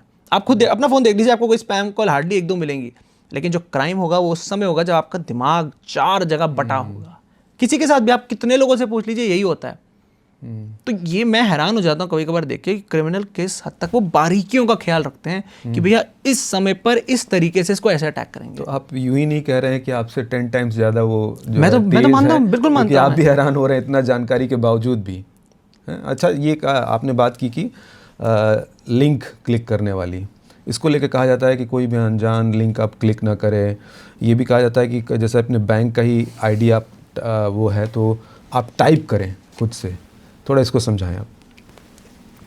टाइप करें मतलब कोई एग्जैक्ट लिंक कहीं से उठा के और आपने कॉपी पेस्ट करके ना करके, बल्कि खुद से टाइप करें कि www.hdfc. ये फिशिंग वाली बात जो मैं कर रहा हूँ, हमने जैसे ICICI बैंक है और ऐसे एक केस बड़ा फेमस हुआ था, हमने नहीं किया था बट एक फेमस था 7-8 साल पहले। एक बंदे के कितने लाखों रुपए चले गए क्योंकि उसने सोचा ये रियल ICICI बैंक की वेबसाइट है, बट नहीं थी। वहाँ लिखा था ICICI बैंक, एक एक्स्ट्रा आई लगा दिया था ऊपर वेबसाइट के उसमें। अब आम इंसान कौन देखता है ऊपर इतनी बारीकी से। अच्छा, और दूसरी चीज़ क्या है, बहुत लोग ना हम क्या करते हैं, हम सेव कर लेते हैं। आपने कितनी बार देखा होगा, आप कहीं लॉगिन करेंगे आपको ऊपर ऑप्शन आता है, do you want to save this password और नॉट। तो ये हमें जो लगता है ना इंटरनेट सेफ है, मैं हमेशा हमने बात नहीं की उसकी, तो मैं कोट कर देता हूँ, बहुत लोग रिलेट कर पाएंगे। व्हाट्सएप हमें लगता है हमारी पर्सनल डायरी है। कितने लोग हैं अपना खुद का पर्सनल व्हाट्सएप ग्रुप बना लेते हैं, जो चीज़ें बैंक का पासवर्ड याद नहीं रहता व्हाट्सएप के ग्रुप में डाल देंगे, कोई मेडिकल रिकॉर्ड है सब कुछ उस ग्रुप में, और ग्रुप का नाम पता है क्या रखेंगे, माय पर्सनल इन्फॉर्मेशन। पहले से ही जब क्रिमिनल आपके मतलब घुसे, हाँ आपने तिजोरी के सामने लिखा है मेरा सारा सोना यहीं पर है, कि उसके अलावा तो आप काम आसान कर रहे हो। व्हाट्सएप आपकी पर्सनल डायरी नहीं है, आप इंटरनेट, वो जो आपका जो भी आप ये चीज़ें लिख रहे हैं वो पहली बात इंटरनेट पे है, दूसरा एक सर्वर पे जा रहा है जो कंपनी दूसरे देश में बैठी हुई है। तो ये सारी बातें, इंक्रिप्शन होना, प्रिवेसी होना, ये मैं तो कहता हूँ पुराना ज़माना बेटर था कि आप वो डायरी में लिख लेते थे। किसी के हाथ में डायरी आएगी तब जाके बात आएगी, वरना तो किसी के यहाँ नहीं आएगी। यहाँ तो आप पब्लिक उसमें लिख रहे हैं एक पोस्टर पे कि जी यहाँ देखो मेरी सारी इन्फॉर्मेशन यहाँ पर है, तुम यहीं पर आके अटैक करना। हाँ, फ़ोन में लोग लिखते हैं, अब तो डायरी तो ख़त्म ही हो गई है। वो कहीं भी आप लिख रहे हो, चाहे इंटरनेट पर ना भी हो, आपके फ़ोन में भी हो, और कोई उसमें अगर एंटर कर गया और उसने सर्च मारा पासवर्ड नाम से ही, तो जितने पासवर्ड होंगे जहाँ जहाँ होंगे वो तो सामने आ ही और हम लिखते, मैं वही तो बता रहा हूँ, बेस्ट बात ही है हम उस ग्रुप का नाम लिखते हैं my personal information, my important notes. ये अजीब अजीब चीज़ें हैं। अच्छा, आपने जो एक एग्जांपल दिया, तो आप तो सारी चीज़ों से अवेयर हैं, वो बच्चे वाला कि उसने इतनी बारीकी से चीज़ों को हैंडल किया था कि बच्चा जो स्पेसिफिक पापा को बुलाता है वो भी डैडा या जो भी है वो उस तरह से डिज़ाइन किया गया था। आप अगर उस जगह पे होते तो बचने के लिए आप किस तरह से उसको डील करते कि मतलब आपको आपसे सेम वैसे ही किया जा रहा है, तो क्या सावधानीपूर्वक वो क्या स्टेप आप उठाते ताकि आपको समझ में आ जाए? मैं चाह रहा हूँ कि आपके एग्जाम्पल के जरिए लोग समझें कि क्या करना चाहिए। मैं एक सच बात बोलूँ तो जब तक फादर वाले केस की बात है, बहुत ही पेचीदा केस इसलिए क्योंकि उस समय एक फादर जिसकी बेटी किडनैप्ड है, नहीं चलता दिमाग। अच्छा। बातों पे दिमाग नहीं चलता, खासकर जब बेटी इतने शब्द इस्तेमाल कर रही है। बंदा तो डर में होता है कर दो, लेकिन कुछ चीज़ें जो लोग इस्तेमाल कर सकते हैं, ये बड़ी मेरे को तो लगता है फनी टेक्निक है, लेकिन काम ज़रूर करती है। अच्छा। कुछ कोड वर्ड, मान लीजिए ये वॉइस क्लोनिंग के लिए बड़ा कारगर है। मान लीजिए किसी को कॉल आता है, मान लीजिए आपके फादर का कि अरे मेरे को चाहिए पैसे, वो आपकी फैमिली में कोई कोड वर्ड होने चाहिए कि ये बोलने से समझ जाए बंदा कि हाँ मैं ही हूँ भाई, ये कोई अलग बंदा नहीं बोल रहा। ये सुनने में बड़ा बचकाना लगता है, लेकिन अगर आप प्रैक्टिकली देखिए, मान लीजिए आपको कोई कॉल आ रहा है तो आप कंफर्म रीचेक करने के लिए पूछ तो सकते हैं, कुछ पूछ सकते हैं, वो कोड वर्ड पूछ सकते हैं क्या है। अगर वो कोड वर्ड नहीं पता आपके फादर को, जो आपने डिसाइड कर रखा है अपने फादर से, तो कहीं ना कहीं तो झूठ है। देखिए सारा साइबर क्राइम का सारा गेम है रीचेक करने का, सारा। अगर आप रीचेक कर पाते हैं तो ये बड़ों पे तो लागू हो जाएगा, बच्चे पे कहाँ लागू होगा कोड वर्ड वाली? बच्चे वाले पे नहीं लागू होगा। मैं भी तो बोल रहा हूँ, कुछ जो आपने मुझसे शुरू में बात की थी कि कुछ केसेस ऐसे कि इतने भयंकर तैयारी हो, जो कि इस केस में था, उनको पता था बच्चा क्या बोलेगा, फादर क्या ही करेगा। और किडनैप की बात है, ये पैसों की बात, कुछ की बात आती है, जब किडनैप होता है अपना बच्चा खतरे में, तो ऐसे में अनफॉर्चुनेटली जितना अभी मैं आपको बता सकता हूँ, बहुत मुश्किल है उस टाइम रीचेक वगैरह कुछ करना। हाँ, लेकिन एक चीज़ उसमें ज़रूर की जा सकती है, छोटी सी चीज़।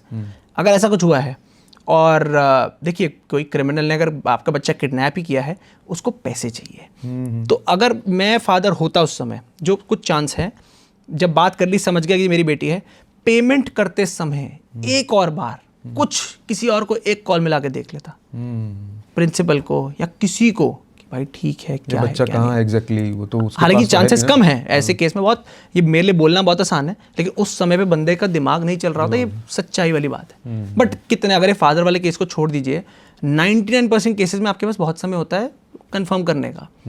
आपका किसी का कॉल आया, भाई पूछ लो क्या है क्या नहीं है। आप QR किसी को मतलब UPI दे रहे हो, पूछ लो पेमेंट हो रही है नहीं हो रही है। और कितनी जगह तो पोस्टर पे लिखा होता है कि क्राइम है, quick rich scheme, stock market में पैसे कमा लो, ये ऐप प्रमोट कर लो। अभी पीछे विराट कोहली, सचिन तेंदुलकर, ऐसे लोगों के डीप फेक बड़े फेमस हुए थे। ये लोग बेटिंग ऐप प्रमोट कर रहे हैं। अब आप खुद, कोई नॉर्मल इंसान सोचेगा कभी सचिन तेंदुलकर या विराट कोहली ने कभी कोई बेटिंग ऐप प्रमोट किया है? आप बंदे की रेपुटेशन भी तो देखते हो ना, बंदे ने पहले क्या किया, बट लोग अंधा फॉलो कर रहे हैं बिना सोचे समझे, जी विराट कोहली ने बोल दिया तो चलो इसको ही उठा के ले। अब ये चीज़ें तो आप अगर रीचेक हमेशा किसी और से नहीं, खुद से भी 2 सवाल पूछने पड़ते हैं कि भाई ये मतलब ये जो मैं कर रहा हूँ कुछ वैलिड है नहीं है। अगर आपको कहीं से 2000 रुपये आए हैं और आपको वो कह रहा है 1 का डबल कर दूंगा, आप खुद से तो 2 मिनट शांति से पूछो। मुझे लग रहा है कि इनिशियल स्टेज में जो भी टेक्निक्स अपनाई जाती हैं तो उसमें ट्रैप में ज़्यादा लोग आते हैं। जैसे अब आपने बताया, किसी कोई हमारा पॉडकास्ट देख रहा होगा तो उसको पता है कि अच्छा ऐसे भी होता है, बच्चे के साथ ऐसा सेम अगर उसके साथ होगा तो उसकी भाई छठी इंद्रिय तुरंत जगेगी कि अच्छा उस समय मेरे साथ तो नहीं हो रहा है उस समय पे। अगेन, और अब जितना मैंने बोला ना, आप जब सोचेंगे क्रिमिनल 10 कदम आगे, हम हर चीज़ को बारीकी से देखेंगे। आप हर समय ना सतर्क रहेंगे कि भाई शक रहेगा। मैं तो इतना बोलता हूँ, इंटरनेट पे शक के अगर आप दायरे से देखेंगे तो बेटर रहेगा। हमारे घर में एक बड़ा फनी इंसिडेंट हुआ, पीछे कोई अमेजोन के स्कैम बड़े फेमस हो रहे थे अमेजोन के नाम से, कि जी अमेजोन आपका पार्सल है, ये है वो है क्या है। मैंने अपने घर में बता दिया, तो मेरी दादी जो है जब उन्हें सुना 3 दिन बाद असली हमारा पार्सल आना था घर में, उन्हें घर में उसको एंट्री नहीं थी 2 दिन तक। उनको लगा, हम घर में नहीं थे, उनको लगा कोई स्कैमर है। अब आके जब हमें पता लगा तो हमें इतनी हंसी आई। लेकिन अच्छा है, आप जितना कॉशियस सतर्क रहेंगे उतना आप बड़े नुकसान से बच जाएंगे। सही बात है, मतलब अवेयर रहना, इस तरह की चीज़ों को ज़्यादा से ज़्यादा जानना, यही एक हथियार है। और सूचना तो आज के टाइम में एक वेपन की तरह कहा ही जा रहा है, तो वो ज़रूरी है। और एक प्रैक्टिकल लास्ट चीज़ मैं बोलना चाहूँगा, आप हफ्ते में, कोई भी इंसान हफ्ते में 20 मिनट निकाल लीजिए, बस 20 से 25 मिनट। आप गूगल पे जाएंगे, साइबर क्राइम लिखेंगे, गूगल न्यूज़ पे चले जाएंगे या फिर नॉर्मल लिख देंगे, आपको 20 मिनट के अंदर पता लग जाएगा आपके आसपास हो क्या रहा है। मैं हमेशा बोलता हूँ, वो ज़माने गए कि आप बोल सकते थे मैं तो जी साइंस बैकग्राउंड से नहीं हूँ, मुझे क्या फ़र्क पड़ता है, मुझे क्या फ़र्क पड़ रहा है साइबर क्राइम आ रहा है नहीं आ रहा। अगर आप फ़ोन इस्तेमाल करते हैं, इंटरनेट इस्तेमाल करते हैं, तो आप इस दुनिया के पार्ट हैं, साइबर दुनिया के पार्ट हैं। और अगर आप उस दुनिया के पार्ट हैं तो आपके पास वो बहाना नहीं बच जाता कि जी मेरे को क्या। आपको सतर्क रहना पड़ेगा। हफ्ते के आधा घंटा, 20 से आधा घंटा निकालिए, सिर्फ पढ़ लीजिए है क्या, एक बेसिक समझ आ जाएगा ना आपको मेरे आसपास हो क्या रहा है। कल को अनफॉर्चुनेटली अगर आप वहाँ पर खड़े हुए जहाँ पर साइबर क्राइम होने वाला हो, तो आपकी, जैसे आपने कहा, छठी इंद्री जाग जाए कि अरे मैंने पढ़ा है इसके बारे में।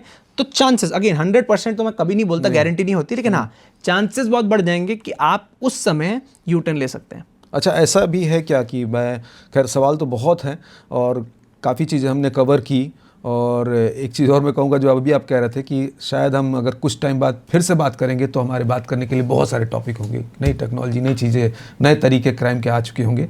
तो जो मैं पूछना चाह रहा था, क्या ये पॉसिबल है कि अगर कोई घटना दुर्घटना हो जाती है और उसके बाद अगर कोई व्यक्ति डिले कर रहा है तो उसके चांसेस बहुत कम होते जाते हैं? क्विक हमें कुछ करना चाहिए। बिल्कुल। और पहला कदम क्या होना चाहिए? डिले तो डिजास्टर है। आप डिले मान के चलिए कि फिर अब चांसेस 0 ही हो रहे हैं। तो हम जो पहले कदम की बात की, आप गवर्नमेंट पोर्टल पे रिपोर्ट करिए, ठीक है, अच्छे लॉयर से आप कांटेक्ट करिए। जब ये मॉनेटरी स्कैम हो जाए, क्योंकि लॉयर से आप वो बैंक के थ्रू आप जाएंगे, लेकिन कोई क्राइम ऐसा हो जाता है, कोई डीप फेक वीडियो बनाई जा रही है, पुलिस के पास जाइए, FIR करवाइए, साइबर क्राइम सेल पे जाइए, लेकिन फिर भी एक वकील से पूछिए ज़रूर कि भाई करना क्या है, क्या चीज़ें क्या हो सकती है। क्योंकि देखिए, अगर मैं बिल्कुल एक सच्ची बात बोलूँ, सिस्टम या फिर तरीके, क्योंकि साइबर जो स्पेस है उसका नेचर ऐसा है कि आप कारगर सिस्टम कितना भी बना ले, फिर लूप होल कोई क्रिएट हो जाएगा। तो मैं ये नहीं कहता सरकार बुरी है या क्या है, जो भी सिस्टम है आप उस पर पूरी तरह रिलाई नहीं कर सकते, क्योंकि साइबर क्राइम इतनी तेज़ी से बढ़ रहा है। अगर आज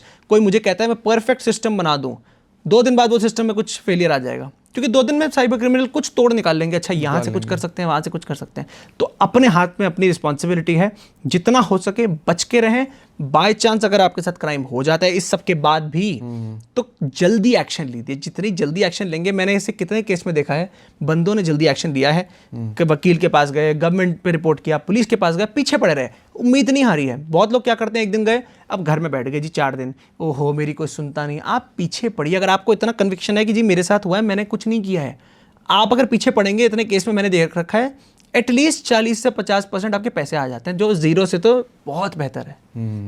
अच्छा, मैं जब ये सब चीज़ें पढ़ रहा था मैं, तो एक टर्म आया डार्क वेब, तो वो भी मैं आपसे समझना चाहूँगा, क्योंकि इसका मुझे जो समझ में आया वो ये कि इसके सोर्स का बिल्कुल पता नहीं चलता है। टेक्नोलॉजी इस तरह से आगे बढ़ी है या साइबर क्राइम इस तरह से आगे बढ़ा है कि इसका भी इस्तेमाल खूब हो रहा है। डार्क वेब का हो रहा है। देखिए, जैसे आप ये बोतल है, अगर इंटरनेट ये बोतल है, ठीक है, 5% से भी कम हमारा गूगल वगैरह, जिसको हमें लगता है गूगल मतलब इंटरनेट, ऐसा नहीं है, वो 5% से भी कम है। 15% आपका आता है जो आपके अलग अलग जो प्राइवेट पोर्टल्स हो गए, प्राइवेट नेटवर्क हो गए, जिस पे सरकारें बात करती हैं, कुछ कंपनीज बात करती हैं, कुछ ऑर्गेनाइजेशन बात करती हैं। जो 70% है इंटरनेट का, वो डार्क वेब है। और जैसा नाम है डार्क, यहाँ सारे इलीगल घिनौने काम होते हैं। और कुछ भी ले लीजिए आप, ड्रग्स की लोगों को ड्रग्स खरीदने, लीगल ड्रग्स हैं, सप्लाई करने हैं आपको हथियार, किसी की सुपारी देनी है आपको, अब पोर्नोग्राफिक मटेरियल शेयर करना है, जो भी उल्टे सीधे काम होंगे डार्क वेब पे आप कर सकते हैं। लेकिन सवाल ये उठता है कि लोग इतने खुलेआम डार्क वेब में करते कैसे हैं? वो करते इसलिए हैं कि डार्क वेब पर पहली बात, आप एक नॉर्मल गूगल वगैरह से डार्क वेब को एक्सेस नहीं कर सकते। उसके लिए एक अलग ब्राउजर आता है जिसको हम अनियन राउटर ब्राउजर बोलते हैं। सरल शब्दों में बताऊं, अनियन राउटर नाम प्याज से पड़ा है, प्याज की अलग अलग लेयर होती हैं। तो वैसे ही डार्क वेब है, आप इतनी लेयर को पार करिए तब जाके आप डार्क वेब पे पहुंचते हैं। और डार्क वेब पे सबकी आइडेंटिटी अनोनिमस होती है, आपको नहीं पता दूसरा बंदा कौन है। अच्छा, तो जो ड्रग्स बेच रहा है और जो ड्रग्स ले रहा है, ना आपको ये पता बेच कौन रहा है, ना आपको पता ले कौन रहा है, और जो पैसे हैं वो पैसे भी क्रिप्टो करेंसी के थ्रू दिए जाते हैं जिससे ट्रैक ना किया जाए। तो उस सिस्टम में क्योंकि कोई किसी को जानता नहीं, तो खुलेआम ये सारी चीज़ें होती हैं। मैं पढ़ रहा था कि इसके जरिए किलर को भी हायर कर लेते हैं। बिल्कुल कर सकते हैं। अगेन ना, किलर कौन है, किसको, बस आपको पता है कि किसको मारना है, कौन पैसे दे रहा है, किसने मारना है, दोनों एक दूसरे को पता नहीं है। क्रिप्टो करेंसी में काम हो रहा है। अच्छा, सबसे मज़ेदार बात यह है, डार्क वेब का इजाद जो है वो यूएस में हुआ था उस समय पे, जब इन्होंने कहा ये हमारा ही इंटरनेट है, हम बातें करेंगे इससे एक दूसरे के साथ, किसी को नहीं दिखाएंगे। धीरे धीरे जब पूरी दुनिया में इंटरनेट फैल गया तो सरकारों का तो क्या यूज़ बचा, क्रिमिनल उन्होंने अपना अड्डा ढूंढ लिया इधर कि ये तो बहुत बढ़िया चीज़ है यार, कोई किसी को जानता नहीं, कुछ नहीं करता। और अगेन ऐसा नहीं कि डार्क वेब पे सारे क्रिमिनल बैठे हुए हैं, कोई आम इंसान इलीगल एक्टिविटी कर रहा है डार्क वेब पे कर रहा है। तो ये और अगेन ये मैं बहुत क्वेश्चन से एक बात बोलना चाहूँगा, गलती से भी आपको क्यूरियोसिटी है कुछ है, डार्क वेब पर मत जाइए। आम नागरिक होके मत जाइए, बहुत ही खतरनाक जगह है, जाने लायक तो नहीं है। पढ़ लीजिए, सुन लीजिए, यूट्यूब पे 4 और वीडियो देख लीजिए, बट वहाँ पर सारी इलीगल एक्टिविटीज़ होती हैं। तो फाइनली मतलब अगर हम बात करें कि जो बेसिक चीज़ है बचने के, वो क्या क्या होने, एक तो आपने बताया था कि लालच, किसी पे भरोसा नहीं करें इंटरनेट पे। जब भी लालच, आपको डर फैलाया जाए, कुछ फैलाया, लस्ट जो है, हवस भी एक चीज़ है। लोग ऐसी वीडियो जो शेयर करते हैं, जब भी ऐसी कुछ चीज़ें आए सामने, सतर्क हो जाइए कि यार ये तो साइबर क्राइम हो सकता है। तीसरा, आपका डेटा, उसकी वैल्यू करना सीखिए, बांटिए मत, कहीं भी मत बांटिए। सोचिए मैं अपना डेटा क्यों दे रहा हूँ, किसके हाथ में जा रहा है, कितनी देर के लिए जा रहा है, ये सवाल आपके दिमाग में होने चाहिए। और जो नया लॉ आया है, ये लॉ इसीलिए भी एक अच्छा इनिशिएटिव है क्योंकि ये सवाल एक आम नागरिक के इंसान एक दिमाग में डालेगा कि जी मेरे डेटा की वैल्यू क्या है, कहाँ जा रहा है, क्यों जा रहा है, किसके हाथों में जा रहा है। चौथा, सतर्क रहें, अवेयर रहें अपने आसपास की चीज़ों से। आपको पता होना चाहिए आपके आसपास चल क्या रहा है। मैरिज स्कैम क्या होते हैं, जो एपीके फाइल के थ्रू, डीप फेक क्या होते हैं, वॉइस क्लोनिंग क्या होती है। अब पांचवा, सबसे महत्वपूर्ण, अपने आप को कभी मत सोचिए मुझे सब पता है। हर दिन हम जब बात करें भी 1 घंटे के अंदर कोई नई चीज़ हो रही है दुनिया में, साइबर स्पेस में, तो हमेशा सोचिए यार मुझे सब कुछ नहीं पता और पता होने की ज़रूरत है। और आप आम नागरिक होंगे, अलग आम नागरिक ज़रूर होंगे, बट साइबर स्पेस के पार्ट हैं, तो उसका बेसिक पता होना तो आपकी जिम्मेदारी है, ऑप्शन नहीं है, ये जिम्मेदारी है। कोई विकल्प है ही नहीं, क्योंकि आप सबका इस्तेमाल कर रहे हैं, करना ही करना है। या तो आप छोड़ के जंगल में चले जाओ, हाँ, वो कर लीजिए तो अलग बात है। वो संभव नहीं है। थैंक यू सो मच, आपने इतनी तमाम बातें बताई मिस्टर साक्षर, और बहुत ही सब काम की है, और एक रास्ता और भी खोल दिया है कि एक बार फिर से हम बैठेंगे नई टेक्नोलॉजी, नई बातों के साथ। Thank you so much. बिल्कुल, थैंक यू।